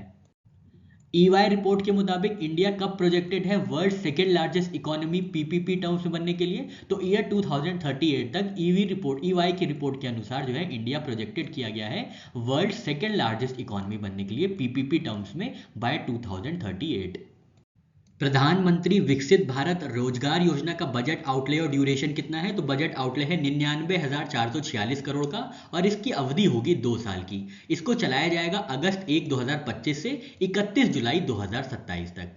ये सेंट्रल सेक्टर की स्कीम होगी जिसमें एम्प्लॉयमेंट लिंक्ड इंसेंटिव दिया जाएगा। इसको रोल आउट किया गया था 1 अगस्त 2025 को, और अनाउंस किया गया था 15 अगस्त 2025 को प्रधानमंत्री नरेंद्र मोदी जी द्वारा 79th इंडिपेंडेंस डे पे। आउटले देखा हमने, ड्यूरेशन देखा। इसमें एस्टिमेट किया जा रहा है कि 3.5 करोड़ नई जॉब्स को जनरेट किया जाएगा। इंप्लीमेंटिंग मिनिस्ट्री होगी ministry of labour and employment, और एजेंसी होगी इंप्लीमेंट करने के लिए employment provident fund organisation. National pension system को किस अथॉरिटी द्वारा रेगुलेट किया जाता है इंडिया में? तो PFRDA है, pension fund regulatory and development authority, वो रेगुलेट करती है नेशनल पेंशन सिस्टम को। अब मिनिस्ट्री ऑफ फाइनेंस ने one time one way switch facility introduce की है, जिसके अंतर्गत UPS से NPS में स्विच किया जा सकता है, और ये एप्लीकेबल है सेंट्रल गवर्नमेंट के एम्प्लॉयज के, जिसकी डेडलाइन है 30 सितंबर 2025 से। कौन कौन कर सकते हैं? जो भी रिटायर नहीं हुए हैं वो कर सकते हैं, या जिनके रिटायरमेंट में 3 महीने बाकी हैं वो स्विच कर सकते हैं यूनिफाइड पेंशन स्कीम से न्यू नेशनल पेंशन सिस्टम में। NPS की बात करें तो इसको लॉन्च किया गया था 1 जनवरी 2004 को, और एक्सटेंड कर दिया गया था सभी सिटीजन्स के लिए 1 मई 2019 को। इसकी एज एलिजिबिलिटी है 18 वर्ष से 70 वर्ष, जहां पे वॉलेंट्री डिफाइंड कंट्रीब्यूशन होता है फॉर रिटायरमेंट सेविंग्स। इसको रेगुलेट किया जाता है PFRDA एक्ट 2013 द्वारा। ठीक है, गवर्नमेंट का क्या कंट्रीब्यूशन रहता है? तो 4% डिफरेंशियल कॉन्ट्रीब्यूशन रहता है NPS में, जो कि एग्जिट के दौरान क्रेडिट किया जाता है। इस स्कीम के 2 कंपोनेंट होंगे। पहला कंपोनेंट एम्प्लॉय इंसेंटिव का होगा, जहां पे एम्प्लॉय को 15,000 रुपए तक का इंसेंटिव दिया जाएगा अगर उसकी जो सैलरी है वो 1 लाख से कम है। ये जो 15,000 रुपए दिया जाएगा ये 2 इंस्टॉलमेंट्स में दिया जाएगा। अब बात आती है पार्ट बी में एम्प्लॉयर के इंसेंटिव की। तो मंथली इंसेंटिव दिया जाएगा 1,000 से 3,000 के बीच में, और ये डिपेंड करेगा कि फर्म की साइज कितनी है। अगर छोटी फर्म है तो मिनिमम 2 हायरिंग करनी होगी, और अगर बड़ी फर्म है तो मिनिमम 5 नई हायरिंग पे ही ये एम्प्लॉयर इंसेंटिव प्रोवाइड किया जाएगा। और मैन्युफैक्चरिंग कंपनीज के लिए ये इंसेंटिव 4 साल तक के लिए एक्सटेंड किया गया है। स्टैंड अप इंडिया स्कीम के अंतर्गत लोन की रेंज क्या होती है? तो 10 लाख से 1 करोड़ तक का लोन दिया जा सकता है स्टैंड अप इंडिया स्कीम में, जिसको लॉन्च किया गया था 5 अप्रैल 2016 को। आदि कर्मयोगी अभियान किस विजन के अंदर लॉन्च किया गया है? ये लॉन्च किया गया है विकसित भारत 2047 और जनजाति गौरव वर्ष के विजन के अंदर। आदि कर्मयोगी भवन, इसको लॉन्च किया गया था 19 अगस्त 2025 को मिनिस्ट्री ऑफ ट्राइबल अफेयर्स द्वारा, जिसमें 1 लाख ट्राइबल विलेजेस को कवर किया जाएगा 550 जिले में भारत के, और 30 राज्यों में जो है कवरेज होगा। इससे क्या होगा? इससे 20 लाख ट्राइबल जो है ये टारगेट बेनिफिशियरीज होंगे। विजन हमने देखा विकसित भारत 2047 और जनजाति गौरव वर्ष। मिनिस्ट्री ऑफ पावर ने 2035 तक कितना additional coal fired power capacity का टारगेट रखा है? तो 97 गीगावाट का टारगेट रखा गया है मिनिस्ट्री ऑफ पावर द्वारा फिजिकल ईयर 35 तक ऐड करने के लिए। इंडियन गवर्नमेंट ने एसेट मोनेटाइजेशन के थ्रू कितना मनी रेज किया है in the year physical year 25? तो ये 1,42,000 करोड़ की जो राशि है ये इकट्ठा की गई है एसेट मोनेटाइजेशन के माध्यम से। फोर्टिफाइड राइस स्कीम को कब तक एक्सटेंड किया गया है और इसका बजट कितना है? तो इस स्कीम को एक्सटेंड किया गया है दिसंबर 2028 तक, और इसका बजट है 17,082 करोड़ रुपए का। इस स्कीम को लॉन्च किया गया था एनीमिया और माल न्यूट्रिशन को कॉम्बैट करने के लिए। पहली बार इसको लॉन्च किया गया था 2019 में पायलट बेसिस पे, और फिर 2022 में देश भर में इसको चलाया गया था। इसको लिंक भी किया गया है एनीमिया मुक्त भारत इनिशिएटिव 2018 से। ग्रुप ऑफ मिनिस्टर्स की मीटिंग में कितने जीएसटी स्लैब्स को रिकमेंड किया गया है? तो 2 स्लैब्स को रिकमेंड किया गया है। 5% की एक स्लैब होगी जिसमें मेरिट गुड्स होंगे और एक 18% की स्लैब होगी जिसमें स्टैंडर्ड गुड्स होंगे। ये जो ग्रुप ऑफ मिनिस्टर्स की मीटिंग हुई थी जीएसटी रेट रैशनलाइजेशन में, इसको चेयर किया गया था सम्राट चौधरी जी द्वारा, जो कि डिप्टी चीफ मिनिस्टर हैं बिहार के, जिसमें रिकमेंड किया गया था 2 स्लैब्स, 5% और 18%। ठीक है, जो 99% जो आइटम्स हैं 12% स्लैब के, वो 5% में चले जाएंगे और 90% आइटम्स जो 28% के थे वो 18% में चले जाएंगे। 2030 तक इंडिया और रशिया ने कितना बायलैटरल ट्रेड टारगेट सेट किया है? तो $100 बिलियन का बायलैटरल ट्रेड टारगेट फिक्स किया गया है इंडिया और रशिया द्वारा, जिसको अचीव किया जाएगा 2030 तक। इसकी जानकारी दी गई थी एस जयशंकर जी द्वारा, जो कि 3 दिन की यात्रा पे थे रशिया में 19 अगस्त से 21 अगस्त के बीच में। अगस्त 2025 में कौन से सेक्टर के लिए Aadhaar based authentication framework launch किया गया है? तो यह है कोऑपरेटिव बैंक्स, जिनके लिए Aadhaar based authentication framework launch किया गया है 21 अगस्त 2025 को यूआईडीएआई द्वारा। साल 2023-2024 में इंडिया का मरीन फिश का प्रोडक्शन कितना हुआ है? तो 44.95 लाख टन हुआ है इंडिया का मरीन फिश का प्रोडक्शन। इससे पहले 2020-2021 में ये प्रोडक्शन हुआ था 34.76 लाख टन का। तो ये एनुअल ग्रोथ रेट हो जाती है 8.9% की। Federation of Indian export organisation द्वारा जारी की गई report overview of states export 2024-25 में कौन सा राज्य सबसे टॉप पे है? तो गुजरात ने सबसे ज्यादा एक्सपोर्ट किया है इंडिया से, जो कि है 9.83 लाख करोड़ का। 9 लाख करोड़ का लगभग गुजरात ने एक्सपोर्ट किया है, जो कि इंडिया का होता है 26.6% ऑफ इंडिया टोटल एक्सपोर्ट। पहले पे है गुजरात, सेकेंड पे है महाराष्ट्र, थर्ड पे है तमिलनाडु, चौथे पे है कर्नाटका और फिफ्थ पे है Uttar Pradesh. Ministry of statistics and programme implementation ने जीडीपी और आईआईपी के लिए नया बेस ईयर क्या प्रपोज किया है? तो 2022-2023 प्रपोज किया गया है और सीपीआई के लिए 2024। 2023 की तुलना में 2024 में इंडिया में कितना marine fish catch decline witness किया गया है? तो 2% का मरीन फिश कैच डिक्लाइन देखा गया है। Top marine fish producing states की बात करें तो पहले नंबर पे है गुजरात, सेकंड पे है तमिलनाडु और थर्ड पे है Kerala. 15th finance commission cycle में प्रधानमंत्री किसान संपदा योजना में टोटल आउटले कितना प्रोवाइड किया गया है? 6,520 करोड़ का टोटल आउटले प्रोवाइड किया गया है 31 जुलाई 2025 को यूनियन कैबिनेट द्वारा प्रधानमंत्री किसान संपदा योजना के अंतर्गत 15th फाइनेंस कमीशन साइकिल में, जो कि चली थी 2021-22 से 2025-26 तक। नेशनल कोऑपरेटिव डेवलपमेंट कॉर्पोरेशन को ग्रांट इन एड कितना अप्रूव किया गया है जुलाई 2025 में? तो 2000 करोड़ रुपए का ग्रांट अप्रूव किया गया है नेशनल कोऑपरेटिव डेवलपमेंट कॉर्पोरेशन को। रिजर्व बैंक ऑफ इंडिया द्वारा चलाए गए इन्फ्लेशन एक्सपेक्टेशन सर्वे में कितनी सिटीज को इंक्लूड किया जाएगा? तो 19 सिटीज को इंक्लूड किया जाएगा और ये जो सर्वे है ये सितंबर 2025 में कैरी आउट किया जाएगा। इंटरनेशनल मॉनेटरी फंड ने इंडिया की रिवाइज्ड जीडीपी ग्रोथ फोरकास्ट कितनी रखी है साल 2025 और 2026 के लिए? तो ये रखा गया है 6.4%, दोनों ही सालों के लिए, 2025 और 2026 के लिए। इसका अनाउंसमेंट किया गया था 30 जुलाई 2025 को। जुलाई 2025 में इंडिया का होलसेल प्राइस इन्फ्लेशन रेट कितना रहा है? तो ये रहा है निगेटिव में 0.58% और ये दूसरा महीना है जब WPI इन्फ्लेशन रेट निगेटिव में रहा है। होलसेल प्राइस इंफॉर्मेशन मेजर करता है चेंजेस प्राइस ऑफ गुड्स के होलसेल लेवल पे। WPI पब्लिश किया जाता है office of economic adviser, department for promotion of industry and internal trade द्वारा, जिसका बेस ईयर है 2011-2012। ये मंथली रिलीज किया जाता है। इसमें 697 आइटम्स हैं। प्राइमरी आर्टिकल्स हैं 117 आइटम्स, जिसमें फूड आर्टिकल्स हैं, नॉन फूड आर्टिकल्स हैं, मिनरल्स हैं, crude petroleum and natural gas है। फ्यूल एंड पावर में 16 आइटम्स हैं, जिसमें कोल, इलेक्ट्रिसिटी और मिनरल ऑयल्स आते हैं।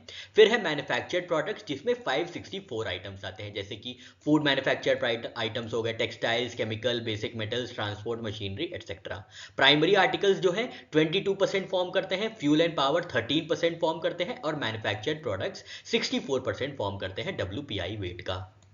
अगस्त 2025 में कौन से बैंक ने अग्निवीर के लिए collateral free personal loan scheme launch की है? तो ये स्टेट बैंक ऑफ इंडिया है, जिन्होंने 15 अगस्त 2025 को अग्निवीर के लिए collateral free loan scheme launch की है। जल जीवन मिशन कब लॉन्च किया गया था और ये किस मंत्रालय के अंदर आता है? तो जल जीवन मिशन लॉन्च किया गया था 15 अगस्त 2019 को और ये आता है मिनिस्ट्री ऑफ जल शक्ति के अंदर। तो जल जीवन मिशन ने अपने 6 वर्ष कंप्लीट कर लिए हैं। जुलाई 2025 में इंडिया की मर्चेंडाइज एक्सपोर्ट कितना बढ़ा है? तो ये बढ़ा है 7.3% से और इसकी वैल्यू है $37.24 बिलियन। 8 अगस्त 2025 तक इंडिया का फॉरेक्स रिजर्व्स का क्या लेवल रहा है? तो ये है $693.62 बिलियन का। ये फॉरेक्स रिजर्व्स है इंडिया का 8 अगस्त 2025 तक।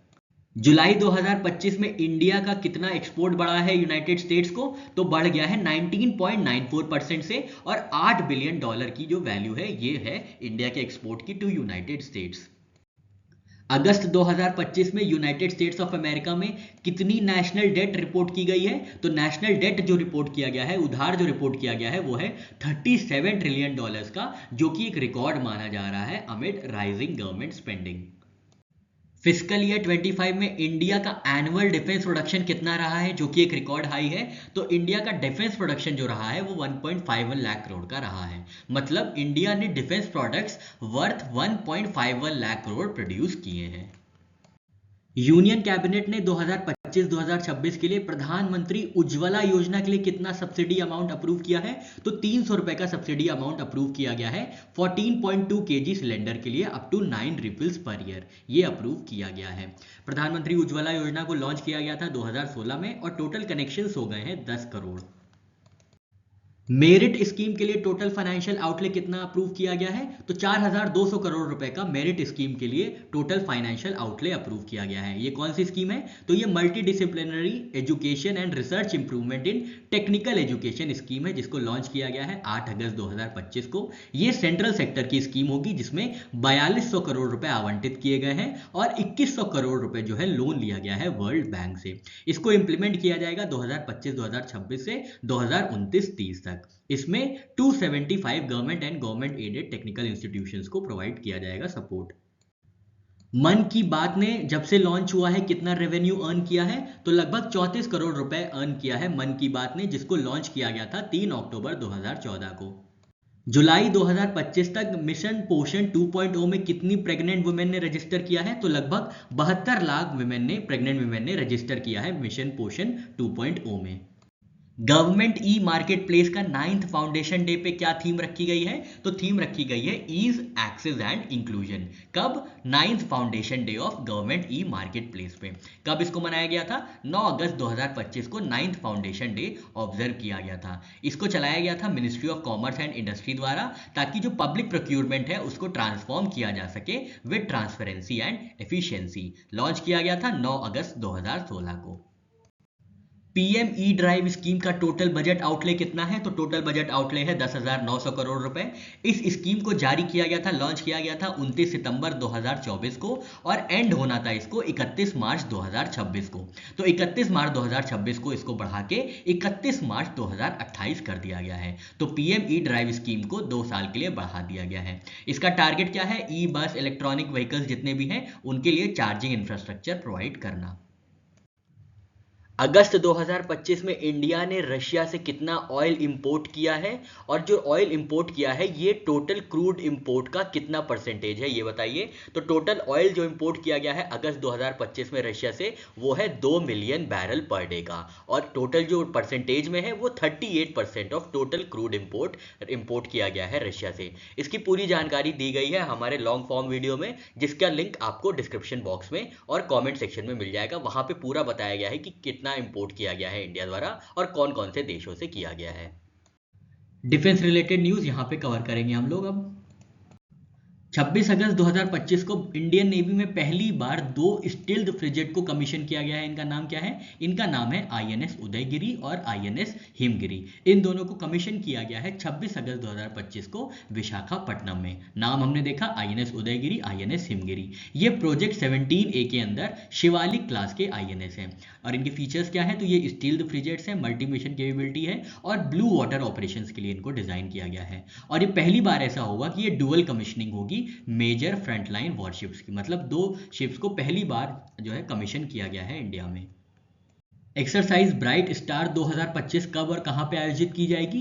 तो ये आयोजित की जाएगी इजिप्ट में 28 अगस्त से 10 सितंबर 2025 के बीच में। ये एक tri service multilateral military exercise होगी जिसमें इंडिया ने 700 ट्रूप्स को डिप्लॉय किया है।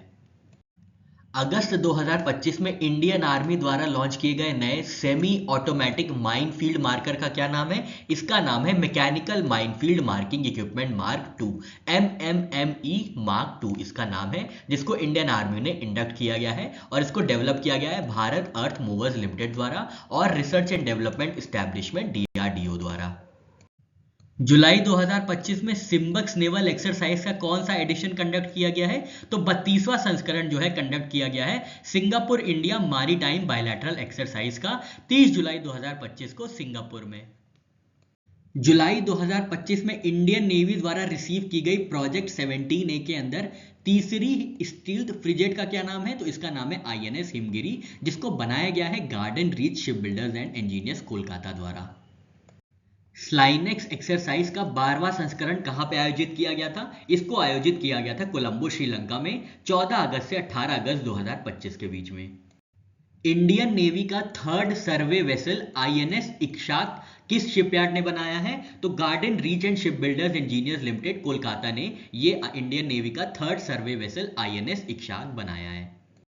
फिस्कल ईयर 25 में इंडिया का एनुअल डिफेंस प्रोडक्शन कितना रहा है, जो कि एक रिकॉर्ड हाई है? तो इंडिया का डिफेंस प्रोडक्शन जो रहा है वो 1.51 लाख करोड़ का रहा है। मतलब इंडिया ने defence products worth 1.51 lakh crore produce किए हैं।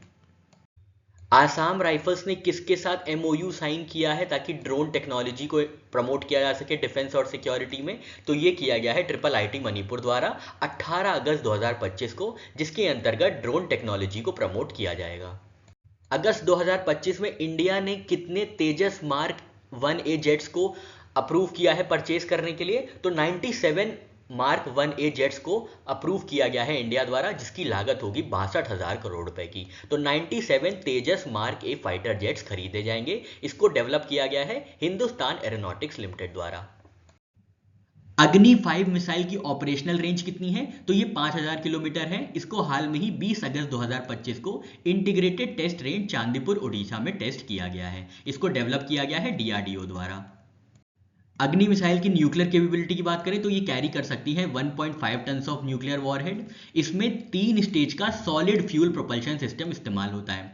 अग्नि मिसाइल फैमिली की बात करें तो अग्नि सीरीज में अग्नि 1 जो है इसकी रेंज होती है 700 किलोमीटर, अग्नि 2 में 2000 किलोमीटर, अग्नि 3 और 4 में 2500 से 3500 किलोमीटर तक की ऑपरेशनल रेंज होती है और अग्नि 5 में हमने देखा 5000 किलोमीटर तक की होती है। अग्नि 1 को पहली बार टेस्ट किया गया था 1989 में और इंडिया जो है 8वां नेशन बना है इंटरकॉन्टिनेंटल बैलिस्टिक मिसाइल की कैपेबिलिटी रखने वाला नेशन। एक्सरसाइज बोल्ड कुरुक्षेत्र 2025 का 14th एडिशन कहां पे कंडक्ट किया जाएगा? ये कंडक्ट किया जाएगा जोधपुर मिलिट्री स्टेशन राजस्थान में। इसको शुरुआत की गई थी 2005 में और ये इंडिया और सिंगापुर के बीच जॉइंट मिलिट्री एक्सरसाइज है। चर्चा करेंगे अगस्त मंथ के साइंस एंड टेक्नोलॉजी सेक्शन की। ध्रुव स्पेस की पहली कौन सी कमर्शियल सैटेलाइट मिशन लॉन्च की गई है स्पेस एक्स के फैल्कन 9 रॉकेट से? तो इसका नाम है लीप 1। लीप 1 जो है ये ध्रुव स्पेस की पहली कमर्शियल सैटेलाइट होगी जो कि अबोर्ड होगी स्पेस एक्स के फैल्कन 9 रॉकेट में। अगस्त 2025 में सूर्य AI नाम का मॉडल किसने लॉन्च किया है? ये लॉन्च किया गया है नासा और IBM द्वारा। कंफ्यूज नहीं होना है इसरो के साथ। सूर्य AI मॉडल क्या करेगा? ये डिटेक्ट करेगा सोलर स्टॉर्म्स को। इसका फुल फॉर्म है सूर्य हीलियोफिजिक्स फाउंडेशनल मॉडल सूर्य। नेक्स्ट क्वेश्चन है नेशनल स्पेस डे कब सेलिब्रेट किया जाता है इंडिया में? तो 23 अगस्त 2025 को हर वर्ष सेलिब्रेट किया जाता है नेशनल स्पेस डे। इस बार की थीम है Aryabhata to Gaganyaan, ancient wisdom to infinite possibilities. Next question है इसरो कब कंडक्ट करेगा गगनयान का पहला टेस्ट? तो गगनयान की पहली टेस्ट फ्लाइट इसरो द्वारा कंडक्ट की जाएगी दिसंबर 2025 में। इसकी जानकारी दी गई है V नारायणन द्वारा जो कि इसरो के चेयरमैन हैं। और लॉन्च व्हीकल कौन सा इस्तेमाल होगा? तो ह्यूमन रेटेड GSLV मार्क 3 या LMV3 यूज किया जाएगा। इसरो ने पहली बार इंटीग्रेटेड एयर ड्रॉप टेस्ट कहां पे कंडक्ट किया है? तो सतीश धवन स्पेस सेंटर श्रीहरिकोटा आंध्र प्रदेश में 24 अगस्त 2025 को गगनयान मिशन के लिए पहली बार integrated air drop test conduct किया गया। जुलाई 2025 में ऑस्ट्रेलिया का पहला इंडिजिनसली बिल्ट रॉकेट का नाम बताना है, जो कि फेल हो गया था लॉन्च के तुरंत बाद 14 सेकंड्स बाद। तो इसका नाम है एरिस, जिसको लॉन्च किया गया था 30 जुलाई 2025 को। ये ऑस्ट्रेलिया का पहला इंडिजिनसली बिल्ट रॉकेट है जो कि फेल हो गया था 14 seconds after lift off. Ministry of earth sciences के 19th फाउंडेशन डे पे कितने साइंटिफिक टूल्स लॉन्च किए गए हैं? 14 साइंटिफिक टूल्स को लॉन्च किया गया है मिनिस्ट्री ऑफ अर्थ साइंसेज के 19th फाउंडेशन डे पे, जिसको ऑब्जर्व किया गया था 28 जुलाई 2025 को। जुलाई 2025 में नासा और इसरो ने मिलकर कौन सी एक सैटेलाइट लॉन्च की है अर्थ ऑब्जर्वेशन के लिए? तो इस सैटेलाइट का नाम है निसार, जो कि फुल फॉर्म होता है जिसका NASA ISRO synthetic aperture radar, synthetic aperture radar, जिसको लॉन्च किया गया था 30 जुलाई 2025 को। ठीक है, किसके किसके साथ मिलकर लॉन्च किया गया है? इसरो ने लॉन्च किया है नासा के साथ मिलकर, नासा के साथ कोलैबोरेट करके। लॉन्च व्हीकल कौन सा इस्तेमाल किया गया है? तो GSLV F-16 का इस्तेमाल किया गया है निसरो सैटेलाइट को लॉन्च करने में। कहां से लॉन्च किया गया है? तो सतीश धवन स्पेस सेंटर श्रीहरिकोटा से लॉन्च किया गया है। इस मिशन का टाइप क्या है? तो ये अर्थ ऑब्जर्वेशन सैटेलाइट्स हैं जिनका ऑर्बिट है सन सिंक्रोनस पोलर ऑर्बिट, जो कि 747 किलोमीटर पे है। मिशन का जो ड्यूरेशन है वो है 3 साल का। ये क्या करेगी? कवरेज फ्रीक्वेंसी कितनी होगी निसार की? तो ग्लोबल स्कैन एवरी 12 डेज, हर 12 दिनों में ग्लोबली स्कैन किया जाएगा अर्थ का ऑब्जर्वेशन करने के लिए। जुलाई 2025 में इंडियन रेलवेज ने किस नए सेफ्टी सिस्टम को पायलट टेस्ट किया है? इस नए सेफ्टी सिस्टम का नाम है direct drive electronic interlocking system, जिसको टेस्ट किया गया है दीनानगर जम्मू कश्मीर में और ताजपुर मध्य प्रदेश में, जो कि नया सेफ्टी सिस्टम है। जुलाई 2025 में किस इंडियन स्टार्टअप ने सक्सेसफुली टेस्ट किया है देश का पहला हाइड्रोजन ऑक्सीजन प्रोपल्शन इंजन? तो ये पहला स्टार्टअप बना है star door aerospace technology private limited, जिन्होंने पहली बार कंट्री में टेस्ट किया है हाइड्रोजन ऑक्सीजन प्रोपल्शन इंजन। कहां पर टेस्टिंग हुई है? बेंगलुरु कर्नाटका में। किस कंट्री ने वीनस के लिए वेनेरा डी नाम का मिशन अनाउंस किया है जो 2036 तक वीनस में जाएगा? तो ये कंट्री है रशिया। कलाम 1200 किस लॉन्च व्हीकल की पहली स्टेज है? विक्रम-1 लॉन्च व्हीकल की पहली स्टेज है कलाम 1200, जिसको हाल में ही टेस्ट किया गया है। इसको डेवलप किया गया है Skyroot aerospace private limited द्वारा, जिसकी लेंथ है 11 मीटर और डायमीटर है 1.7 मीटर। अगस्त 2025 में डीप ओशन मिशन के अंतर्गत इंडिया ने डीपेस्ट ह्यूमन डाइव कहां परफॉर्म की है? तो अटलांटिक ओशन में, नॉर्थ अटलांटिक ओशन में 5002 मीटर की ह्यूमन डाइव परफॉर्म की गई है इंडिया द्वारा अगस्त 2025 में। अगस्त 2025 में किस कंट्री ने लॉन्च किया है गीली 04 नाम का कॉन्स्टलेशन, जहां पे 11 लो अर्थ ऑर्बिट सैटेलाइट्स लॉन्च किए जाएंगी? तो ये कंट्री है चाइना, जहां पे गीली नाम का GELLY-04 नाम का कॉन्स्टलेशन लॉन्च किया गया है, जिसमें 11 लो अर्थ ऑर्बिट सैटेलाइट्स लॉन्च की जाएंगी।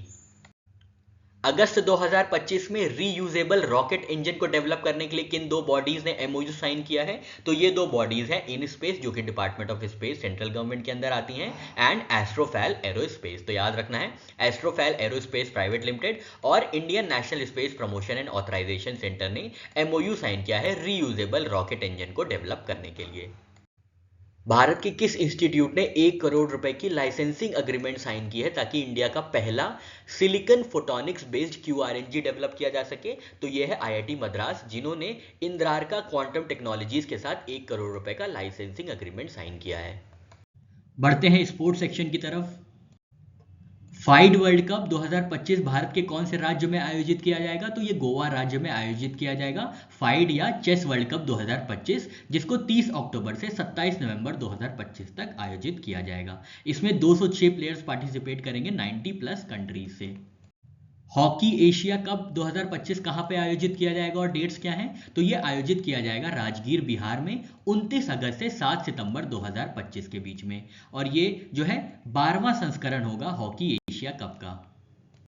16th एशियन शूटिंग चैंपियनशिप 2025 में men's 50 metre rifle 3 position event में किसने गोल्ड जीता है? तो गोल्ड जीता गया है ऐश्वर्य प्रताप सिंह तोमर द्वारा 16th एशियन शूटिंग चैंपियनशिप 2025 में, जिसको आयोजित किया गया था कजाकिस्तान में। कौन सी कैटेगरी में? तो मेंस 50 मीटर राइफल 3 पोजीशन में, जिसमें गोल्ड मेडल जीता है ऐश्वर्य प्रताप सिंह तोमर ने। इनके पॉइंट्स थे 462।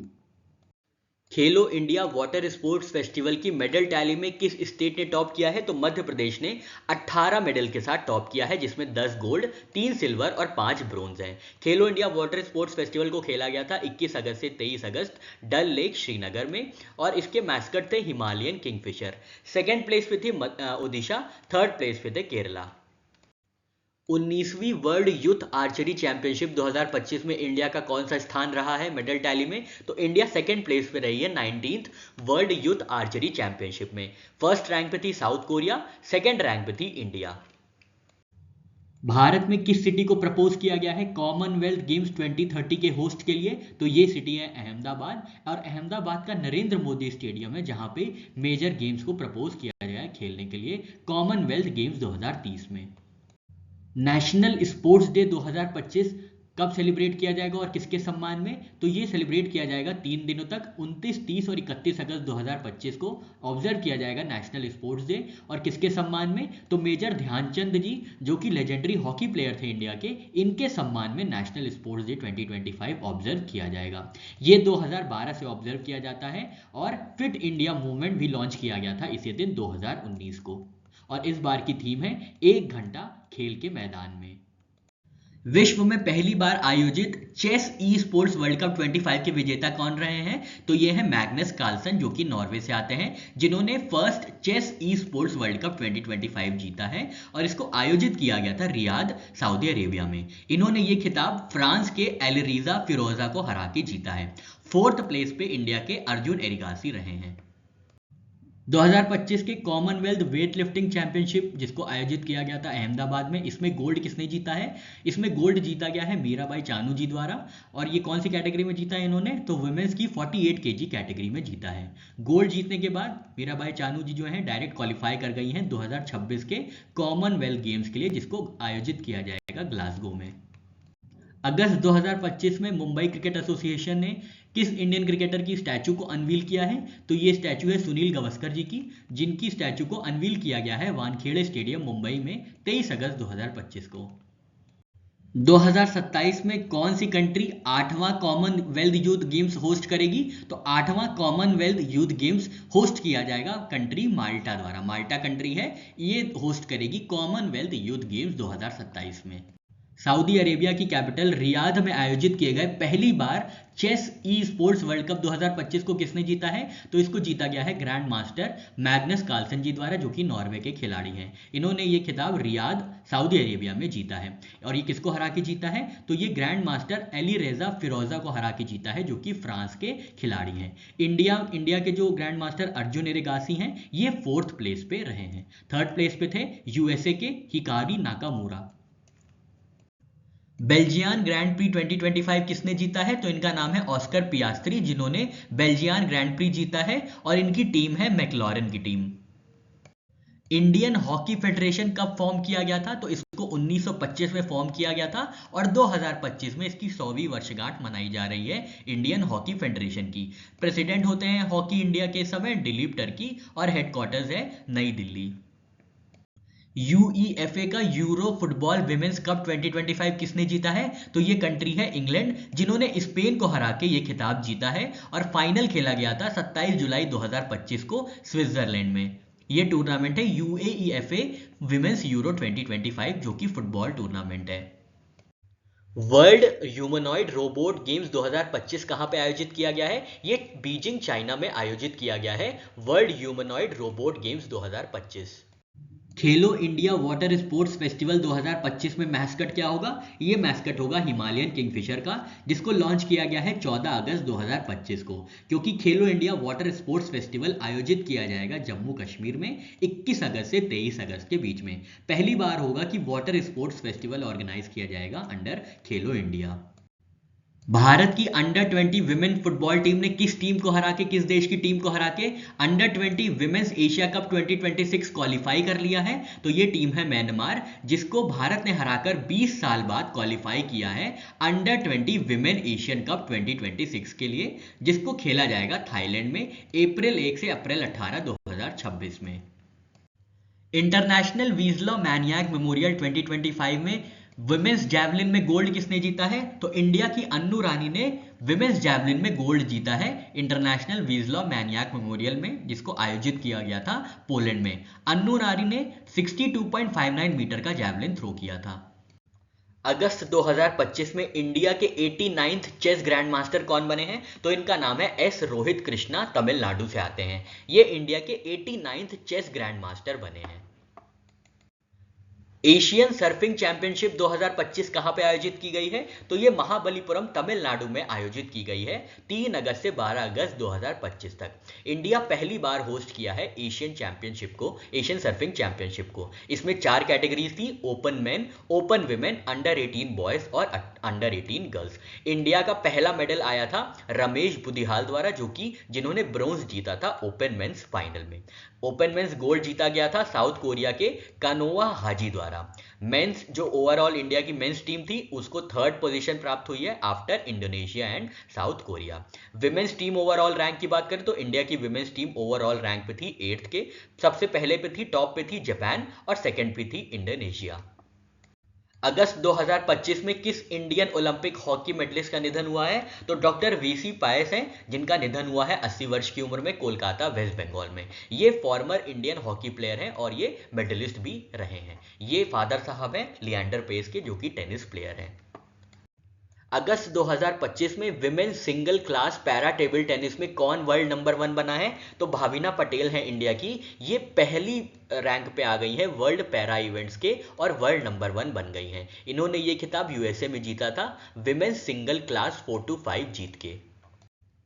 2025 में किस देश ने पहली बार Asian short track speed skating trophy को आयोजित किया है? तो ये देश है भारत, जहां पे 20 अगस्त से 23 अगस्त 2025 तक देहरादून उत्तराखंड में Asian short track skating trophy का आयोजन किया गया था। इसमें 11 कंट्रीज ने पार्टिसिपेट किया था।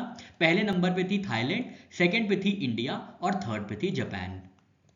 साल 2025 में किस इंडियन क्रिकेटर ने आईपीएल से अनाउंसमेंट किया है अपना रिटायरमेंट? तो रविचंद्रन अश्विन जी हैं, जिन्होंने अपना रिटायरमेंट अनाउंस किया है आईपीएल से। इन्हें आईपीएल की शुरुआत की थी 2009 में और ये सीएसके चेन्नई सुपर किंग्स के खिलाड़ी थे। लास्ट टीम थी इनकी चेन्नई सुपर किंग रिटायर होने से पहले। अपॉइंटमेंट सेक्शन देख लेते हैं। अगस्त 2025 में लुथेनिया के नए प्राइम मिनिस्टर कौन होंगे? तो इनका नाम है इनगा रुगीनी। इनगा रुगीनी जो है लुथेनिया के नए प्राइम मिनिस्टर होंगे। अगस्त 2025 में किन 2 जजेस को सुप्रीम कोर्ट ऑफ इंडिया में अपॉइंट किया गया है? तो जस्टिस आलोक अराधे और जस्टिस विपुल पंचोली हैं। इनको 28 अगस्त 2025 को president of India Droupadi Murmu ji ने अपॉइंट किया है सुप्रीम कोर्ट ऑफ इंडिया में। जस्टिस आलोक अराधे जो हैं ये बॉम्बे हाई कोर्ट के चीफ जस्टिस थे और जस्टिस विपुल पंचोली जो हैं ये पटना हाई कोर्ट के चीफ जस्टिस थे, जिनको अब एलिवेट कर दिया गया है सुप्रीम कोर्ट ऑफ इंडिया में। और सुप्रीम कोर्ट की अब टोटल स्ट्रेंथ हो गई है 34 जजेस की। अगस्त 2025 में न्यू डेवलपमेंट बैंक के वाइस प्रेसिडेंट और चीफ रिस्क ऑफिसर किसको अपॉइंट किया गया है? तो ये है डॉक्टर राजीव रंजन, जिनको अपॉइंट किया गया है as vice president and chief risk officer of new development bank. इनका कार्यकाल होगा 5 वर्षों का। अगस्त 2025 में रेल विकास निगम लिमिटेड के नए सीएमडी किसको अपॉइंट किया गया है? तो ये है एससी जैन, जो कि आईआरएससी ऑफिसर हैं। इनको अपॉइंट किया गया है CMD of rail Vikas Nigam limited और ये जगह लेंगे प्रदीप गौड़ जी की, जो कि 31 अगस्त 2025 को रिटायर हो जाएंगे। अगस्त 2025 में बिहार के नए चीफ सेक्रेटरी किसको नियुक्त किया गया है? तो प्रत्यय अमृत जी हैं, जिनको नया चीफ सेक्रेटरी नियुक्त किया गया है बिहार में और ये जगह लेंगे अमृतलाल मीना की, जो कि 31 अगस्त 2025 को रिटायर हो गए हैं। 5 अगस्त 2025 को जम्मू कश्मीर के कौन से पूर्व गवर्नर का निधन हुआ है? तो सत्यपाल मलिक जी का निधन हुआ है, जो कि पूर्व गवर्नर रहे हैं जम्मू और कश्मीर के। ये साथ ही साथ 5 राज्यों के गवर्नर रह चुके हैं पहले, बिहार राज्य के, उड़ीसा के, जम्मू कश्मीर के, गोवा के और मेघालय के। विक्रम साराभाई स्पेस सेंटर के नए डायरेक्टर कौन होंगे? तो नए डायरेक्टर होंगे डॉक्टर ए राजा राजन, जो कि 1 अगस्त 2025 को अपॉइंट किए गए हैं। किसकी जगह पे? एस उन्नी कृष्णन नैयर की जगह पे इनको अपॉइंट किया गया है as director of Vikram Sarabhai space centre, जो कि लोकेटेड है थिरुवनंतपुरम केरला में। 4 अगस्त 2025 को झारखंड के किन पूर्व चीफ मिनिस्टर का निधन हुआ है? तो शिबू सोरेन जी का निधन हो गया है 4 अगस्त 2025 को, जो कि झारखंड के पूर्व चीफ मिनिस्टर रहे हैं और झारखंड मुक्ति मोर्चा के फाउंडर भी रहे हैं। ये बिलोंग करते थे संथाल ट्राइब को और इनको जाना जाता था डिशोम गुरुजी के नाम से। जुलाई 2025 में उत्तर प्रदेश के नए चीफ सेक्रेटरी के पद पे किसको अपॉइंट किया जाएगा? तो एसपी गोयल हैं, ये नए चीफ सेक्रेटरी होंगे उत्तर प्रदेश के। ये जगह लेंगे मनोज कुमार सिंह जी की, जो कि रिटायर हुए हैं 31 जुलाई 2025 को। जुलाई 2025 में म्यांमार के 13वें प्राइम मिनिस्टर कौन अपॉइंट किए गए हैं? तो इनका नाम है U Nyo Saw. U Nyo Saw 13वें प्राइम मिनिस्टर होंगे म्यांमार के। अगस्त 2025 में कौन से वेटरन एक्टर का निधन हो गया है जिन्होंने एक भूमिका निभाई थी थ्री इडियट्स में? तो थ्री इडियट्स के एक्टर हैं अच्युत पोद्दार जी, जिनका 91 वर्ष की उम्र में निधन हो गया। अगस्त 2025 में 21वें गवर्नर ऑफ नागालैंड का निधन हुआ है, तो वो कौन है? तो वो है ला गणेशन जी, जो कि 21वें गवर्नर थे नागालैंड के और जिनका हाल में ही निधन हो गया है। लॉर्ड स्वराज पॉल जी को 1983 में कौन सा सिविलियन अवार्ड से सम्मानित किया गया था? तो पद्म भूषण से सम्मानित किया गया था लॉर्ड स्वराज पॉल को 1983 में, और इनका हाल में ही 21 अगस्त 2025 को निधन हो गया है। ये एक एनआरआई इंडस्ट्रियलिस्ट थे और हाउस ऑफ लॉर्ड्स के मेंबर भी थे। अगस्त 2025 में ओडिशा की हैंडलूम इंडस्ट्री के लिए नई ब्रांड एम्बेसडर किसको नियुक्त किया गया है? तो यह है माधुरी दीक्षित जी, जिनको ओडिशा की हैंडलूम ब्रांड एम्बेसडर के पद पे नियुक्त किया गया है। अगस्त 2025 में जोमैटो के नए ब्रांड एम्बेसडर कौन होंगे? तो शाहरुख खान होंगे जोमैटो के नए ब्रांड एम्बेसडर। नागालैंड के गवर्नर ला गणेशन जी के निधन के बाद एडिशनल चार्ज गवर्नरशिप का किसको दिया गया है? तो अजय कुमार भल्ला जी को दिया गया है एडिशनल चार्ज, जो कि मणिपुर के गवर्नर हैं। इनको नागालैंड का एडिशनल चार्ज मिला है क्योंकि नागालैंड के गवर्नर ला गणेशन जी का हाल में ही निधन हो गया है। ये 21वें गवर्नर थे नागालैंड के। लग्जरी डिप्लोमेसी में gulf cooperation council India trade commissioner के पद पे नियुक्त होने वाली पहली भारतीय महिला कौन बनी है? तो इनका नाम है हर एक्सीलेंसी जीनत कुरैशी, जिनको अपॉइंट किया गया है as first Indian women as GCC India trade commissioner. तो जीसीसी इंडिया ट्रेड कमिश्नर पे पहली बार किसी महिला की नियुक्ति हुई है और उनका नाम है जीनत कुरैशी। किसको नॉमिनेट किया गया है as next US ambassador to India and special envoy for south and central Asia? तो ये है सर्जियो गौर, जिनको 23 अगस्त 2025 को यूएस प्रेसिडेंट ट्रंप ने नॉमिनेट किया है as US ambassador to India. किस कंट्री को इलेक्ट किया गया है chairman of Asia Pacific institute for broadcasting development के एग्जीक्यूटिव बोर्ड का? तो एग्जीक्यूटिव बोर्ड के चेयरमैन है इंडिया, जिनको इलेक्ट किया गया है as chairman of Asia Pacific institute for broadcasting development. ये हुआ है 23rd AIBD जनरल कॉन्फ्रेंस में, जिसको आयोजित किया गया था 19 से 21 अगस्त 2025 के बीच में। कहाँ पे? फूके, थाईलैंड में। अब इलेक्टेड रोल क्या होगा इंडिया का? तो chairman of AIBD executive board. इससे पहले इंडिया ने लास्ट सर्व किया था इस पोजीशन पे 2016 में। और AIBD की जो जनरल कॉन्फ्रेंस हुई थी उसकी थीम थी media for people, peace and prosperity. अगस्त 2025 में FSSAI के नए CEO किसको अपॉइंट किया गया है? तो नए CEO होंगे राजीव पुन्हानी जी, जो कि IAS ऑफिसर रहे हैं 91 बैच के, और ये जगह लेंगे गांजी कमला वी राव जी की। अगस्त 2025 में किसको री इलेक्ट किया गया है as president of boxing federation of India? तो बॉक्सिंग फेडरेशन ऑफ इंडिया के री इलेक्टेड प्रेसिडेंट है अजय सिंह जी, जिनको तीसरी बार लगातार री इलेक्ट किया गया है as president of boxing federation of India. अगस्त 2025 में vice chief of army staff के पद पे किसको अपॉइंट किया जाएगा? तो ये है लेफ्टिनेंट जनरल पुष्पेंद्र सिंह जी, जिनको अपॉइंट किया जाएगा नया vice chief of army staff के पद पे, और ये जगह लेंगे लेफ्टिनेंट जनरल INS राजा सुब्रमणी की। इंपॉर्टेंट डेज, डेट्स और थीम्स के बारे में चर्चा कर लेते हैं अब। CRPF फाउंडेशन डे कब ऑब्जर्व किया जाता है? तो हर वर्ष 27 जुलाई को CRPF फाउंडेशन डे ऑब्जर्व किया जाता है, और इस बार 87th ऑब्जर्वेंस पीरियड होगा। ये स्टैब्लिश किया गया था 1939 में CRPF को। कहाँ पे? नीमुच, मध्य प्रदेश में। वर्ल्ड हेपेटाइटिस डे कब ऑब्जर्व किया जाता है? तो हर वर्ष 28 जुलाई को वर्ल्ड हेपेटाइटिस डे ऑब्जर्व किया जाता है, और इस बार की थीम थी hepatitis let's break it down. World ranger day 2025 की थीम क्या है? तो इसकी थीम है रेंजर्स पावरिंग ट्रांसफॉर्मेटिव कंजर्वेशन। हर वर्ष वर्ल्ड रेंजर डे मनाया जाता है 31 जुलाई को। इस बार 18वां संस्करण मनाया जा रहा है। थीम है रेंजर्स पावरिंग ट्रांसफॉर्मेटिव कंजर्वेशन। मुस्लिम विमेंस राइट डे 2025 का सिग्निफिकेंस क्या है? सिग्निफिकेंस ये है कि ये 6th एनिवर्सरी है ट्रिपल तलाक के बैन होने की। ट्रिपल तलाक को बैन किया गया था 1 अगस्त 2019 को। उसी टाइम से हर वर्ष 1 अगस्त को मुस्लिम विमेंस राइट डे या मुस्लिम महिला अधिकार दिवस मनाया जाता है। वर्ल्ड लंग कैंसर डे कब ऑब्जर्व किया जाता है? तो हर वर्ष 1 अगस्त को ऑब्जर्व किया जाता है। इस बार की थीम है stronger together united for lung cancer awareness. World breast feeding week कब ऑब्जर्व किया जाता है? तो हर वर्ष 1 अगस्त से 7 अगस्त तक world breast feeding week observe किया जाता है और इस बार की थीम है prioritise breast feeding, create sustainable support system.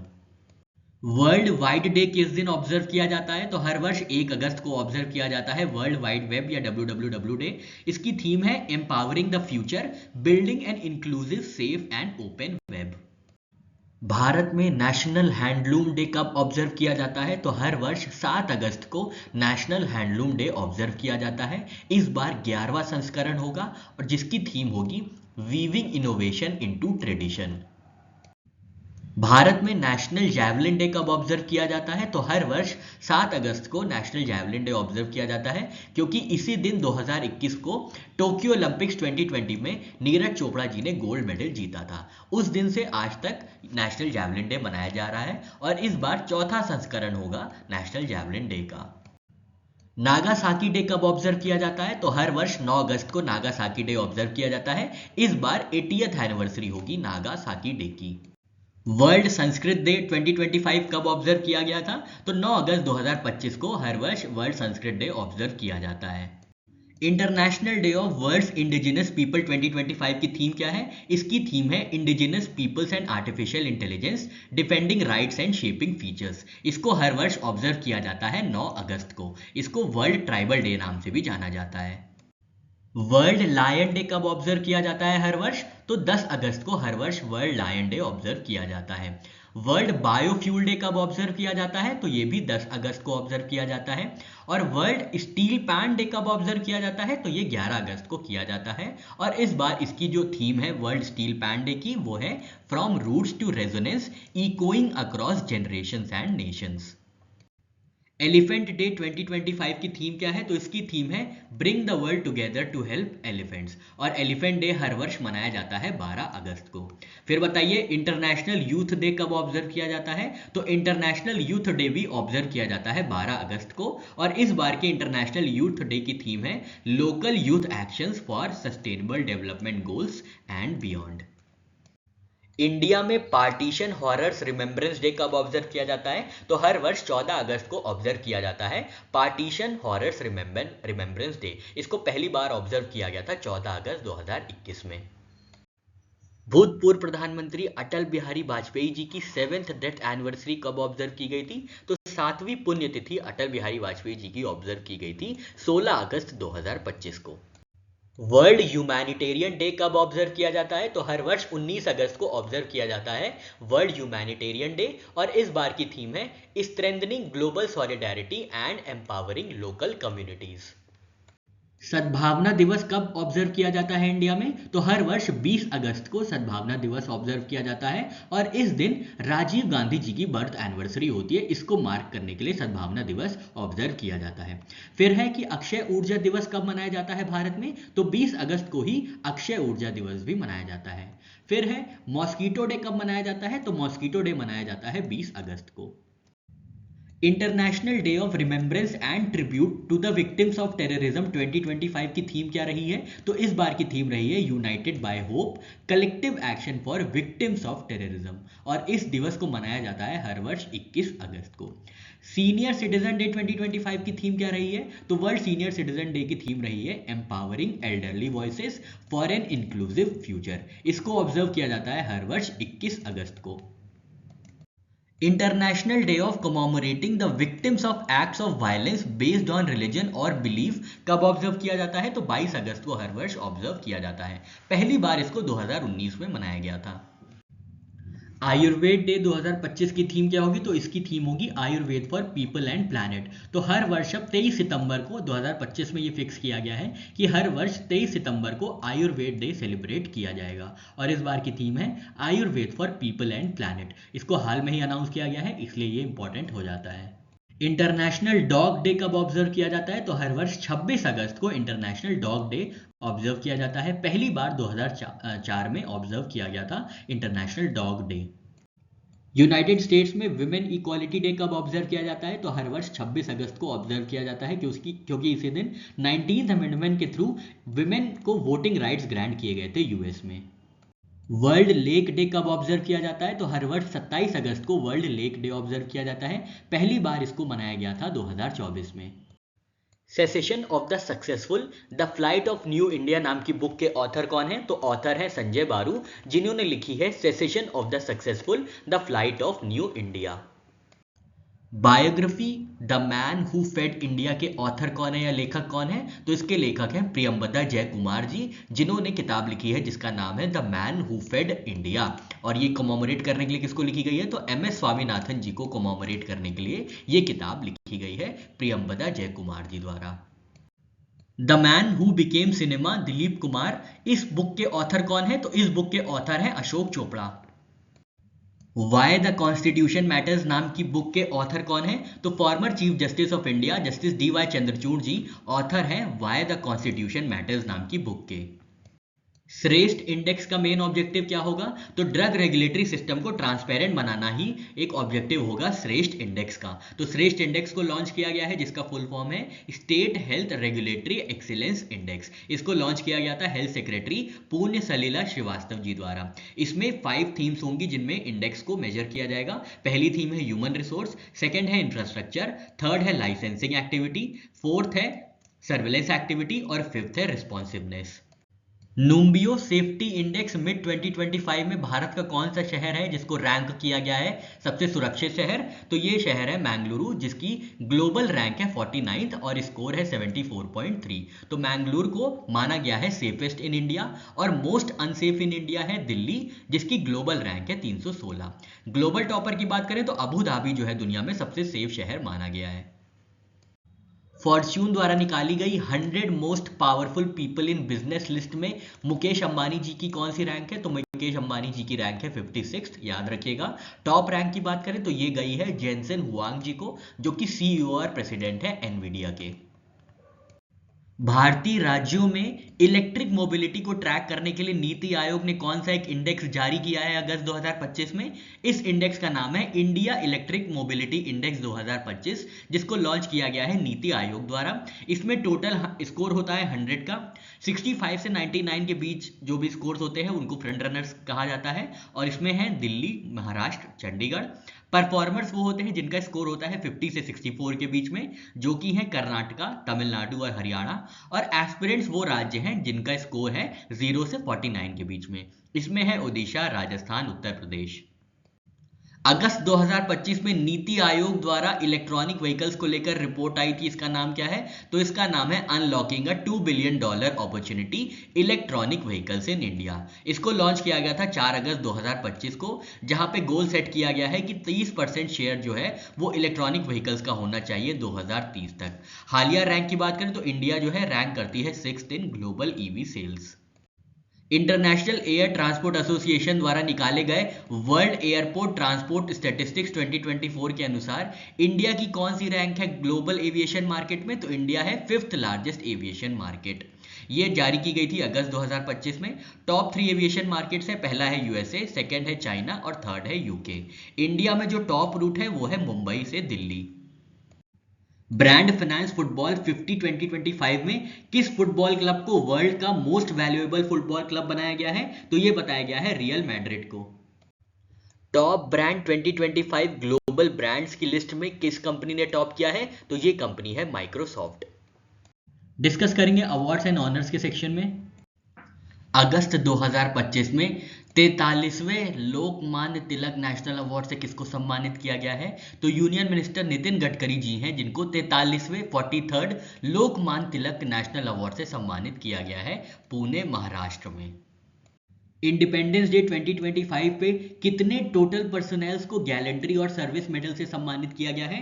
तो टोटल 1090 पर्सनल्स हैं जिनको गैलेंट्री और सर्विस अवार्ड से सम्मानित किया गया है। सबसे ज्यादा जो रीजनल अवार्ड गया है वो जम्मू कश्मीर को गया है, जहां पे 152 पर्सनल्स को ये अवार्ड दिया गया है। 79th इंडिपेंडेंस डे पे प्रेसिडेंट द्रौपदी मुर्मू जी ने कितने गैलेंट्री अवार्ड से सम्मानित किया है? तो 127 गैलेंट्री अवार्ड से सम्मानित किया गया है प्रेसिडेंट द्रौपदी मुर्मू जी द्वारा 14 अगस्त 2025 को, जो कि ईव थी 79th इंडिपेंडेंस डे की इंडिया के। यहाँ पे 127 गैलेंट्री अवार्ड्स हैं, 40 डिस्टिंग्विश्ड सर्विस अवार्ड्स हैं और 290 मेंशंस इन डिस्पैचेस हैं। कौन से एयरपोर्ट के टर्मिनल 2 को ट्रांसपोर्ट की कैटेगरी में इंटरनेशनल आर्किटेक्चर अवार्ड 2025 से सम्मानित किया गया है? तो ये एयरपोर्ट है लोकप्रिय गोपीनाथ बरदोली इंटरनेशनल एयरपोर्ट, गुवाहाटी, असम, जिसको इंटरनेशनल आर्किटेक्चर अवार्ड 2025 से सम्मानित किया गया है। Global MS Swaminathan award for food and peace के पहले विनर कौन बने हैं? तो पहले विनर बने हैं प्रोफेसर एडमोला ए अडनेल, जो कि नाइजीरिया से आते हैं। इनको ये सम्मान Bharat Ratna doctor MS Swaminathan centenary international conference में दिया गया था, जिसको आयोजित किया गया था 7 से 9 अगस्त 2025 को नई दिल्ली में। और इस कॉन्फ्रेंस की थीम थी evergreen revolution, path to bio happiness. Indian film festival of Melbourne 2025 में किस फिल्म को बेस्ट फिल्म और बेस्ट डायरेक्टर का अवार्ड दिया गया है? तो बेस्ट फिल्म का अवार्ड दिया गया है होम बाउंड को, जिसके डायरेक्टर हैं नीरज गवायन जी। तो होम बाउंड को बेस्ट फिल्म के लिए और नीरज गवायन जी को बेस्ट डायरेक्टर के लिए अवार्ड दिया गया है Indian film festival of Melbourne 2025 में। प्रोफेशनल फुटबॉल एसोसिएशन में men's player of the year award 2024-25 का किसको गया है? तो मोहम्मद सलाह हैं, जो कि लिवरपूल से खेलते हैं और इजिप्ट देश से आते हैं। इनको PFA men's player of the award से सम्मानित किया गया है और ये तीसरी बार इनको ये सम्मान प्राप्त हुआ है। ये पहले ऐसे खिलाड़ी हैं जिनको 3 बार ये सम्मान प्राप्त हुआ है। PFA women's player of the year का अवार्ड गया है मैरियोना कैल्डेंटी को, जो कि स्पेन से आती हैं। 71st नेशनल फिल्म अवार्ड्स 2023 के लिए बेस्ट फिल्म का अवार्ड किसको दिया गया है? तो बेस्ट फिल्म का अवार्ड दिया गया है 12th फेल को, जिसको हिंदी में डायरेक्ट किया गया है विदु विनोद चोपड़ा जी द्वारा। इसको अनाउंस किया गया था 1 अगस्त 2025 को और ऑर्गेनाइज किया गया था 71st national film awards national film development corporation द्वारा, जो कि आता है ministry of information and broadcasting के अंदर। बेस्ट फीचर फिल्म हमने देखी 12th फेल, जिसको डायरेक्ट किया गया था विदु विनोद चोपड़ा जी द्वारा। बेस्ट एक्टर की बात करें 71st नेशनल फिल्म अवार्ड्स में, तो ये अवार्ड गया है 2 लोगों को। एक तो विक्रांत मैसी जी हैं, जो कि 12th फेल में हैं, और नेक्स्ट फिल्म है जवान के शाहरुख खान, जिनको बेस्ट एक्टर का अवार्ड दिया गया है। तो ये बेस्ट एक्टर का अवार्ड शेयर किया गया है विक्रांत मैसी और शाहरुख खान जी द्वारा।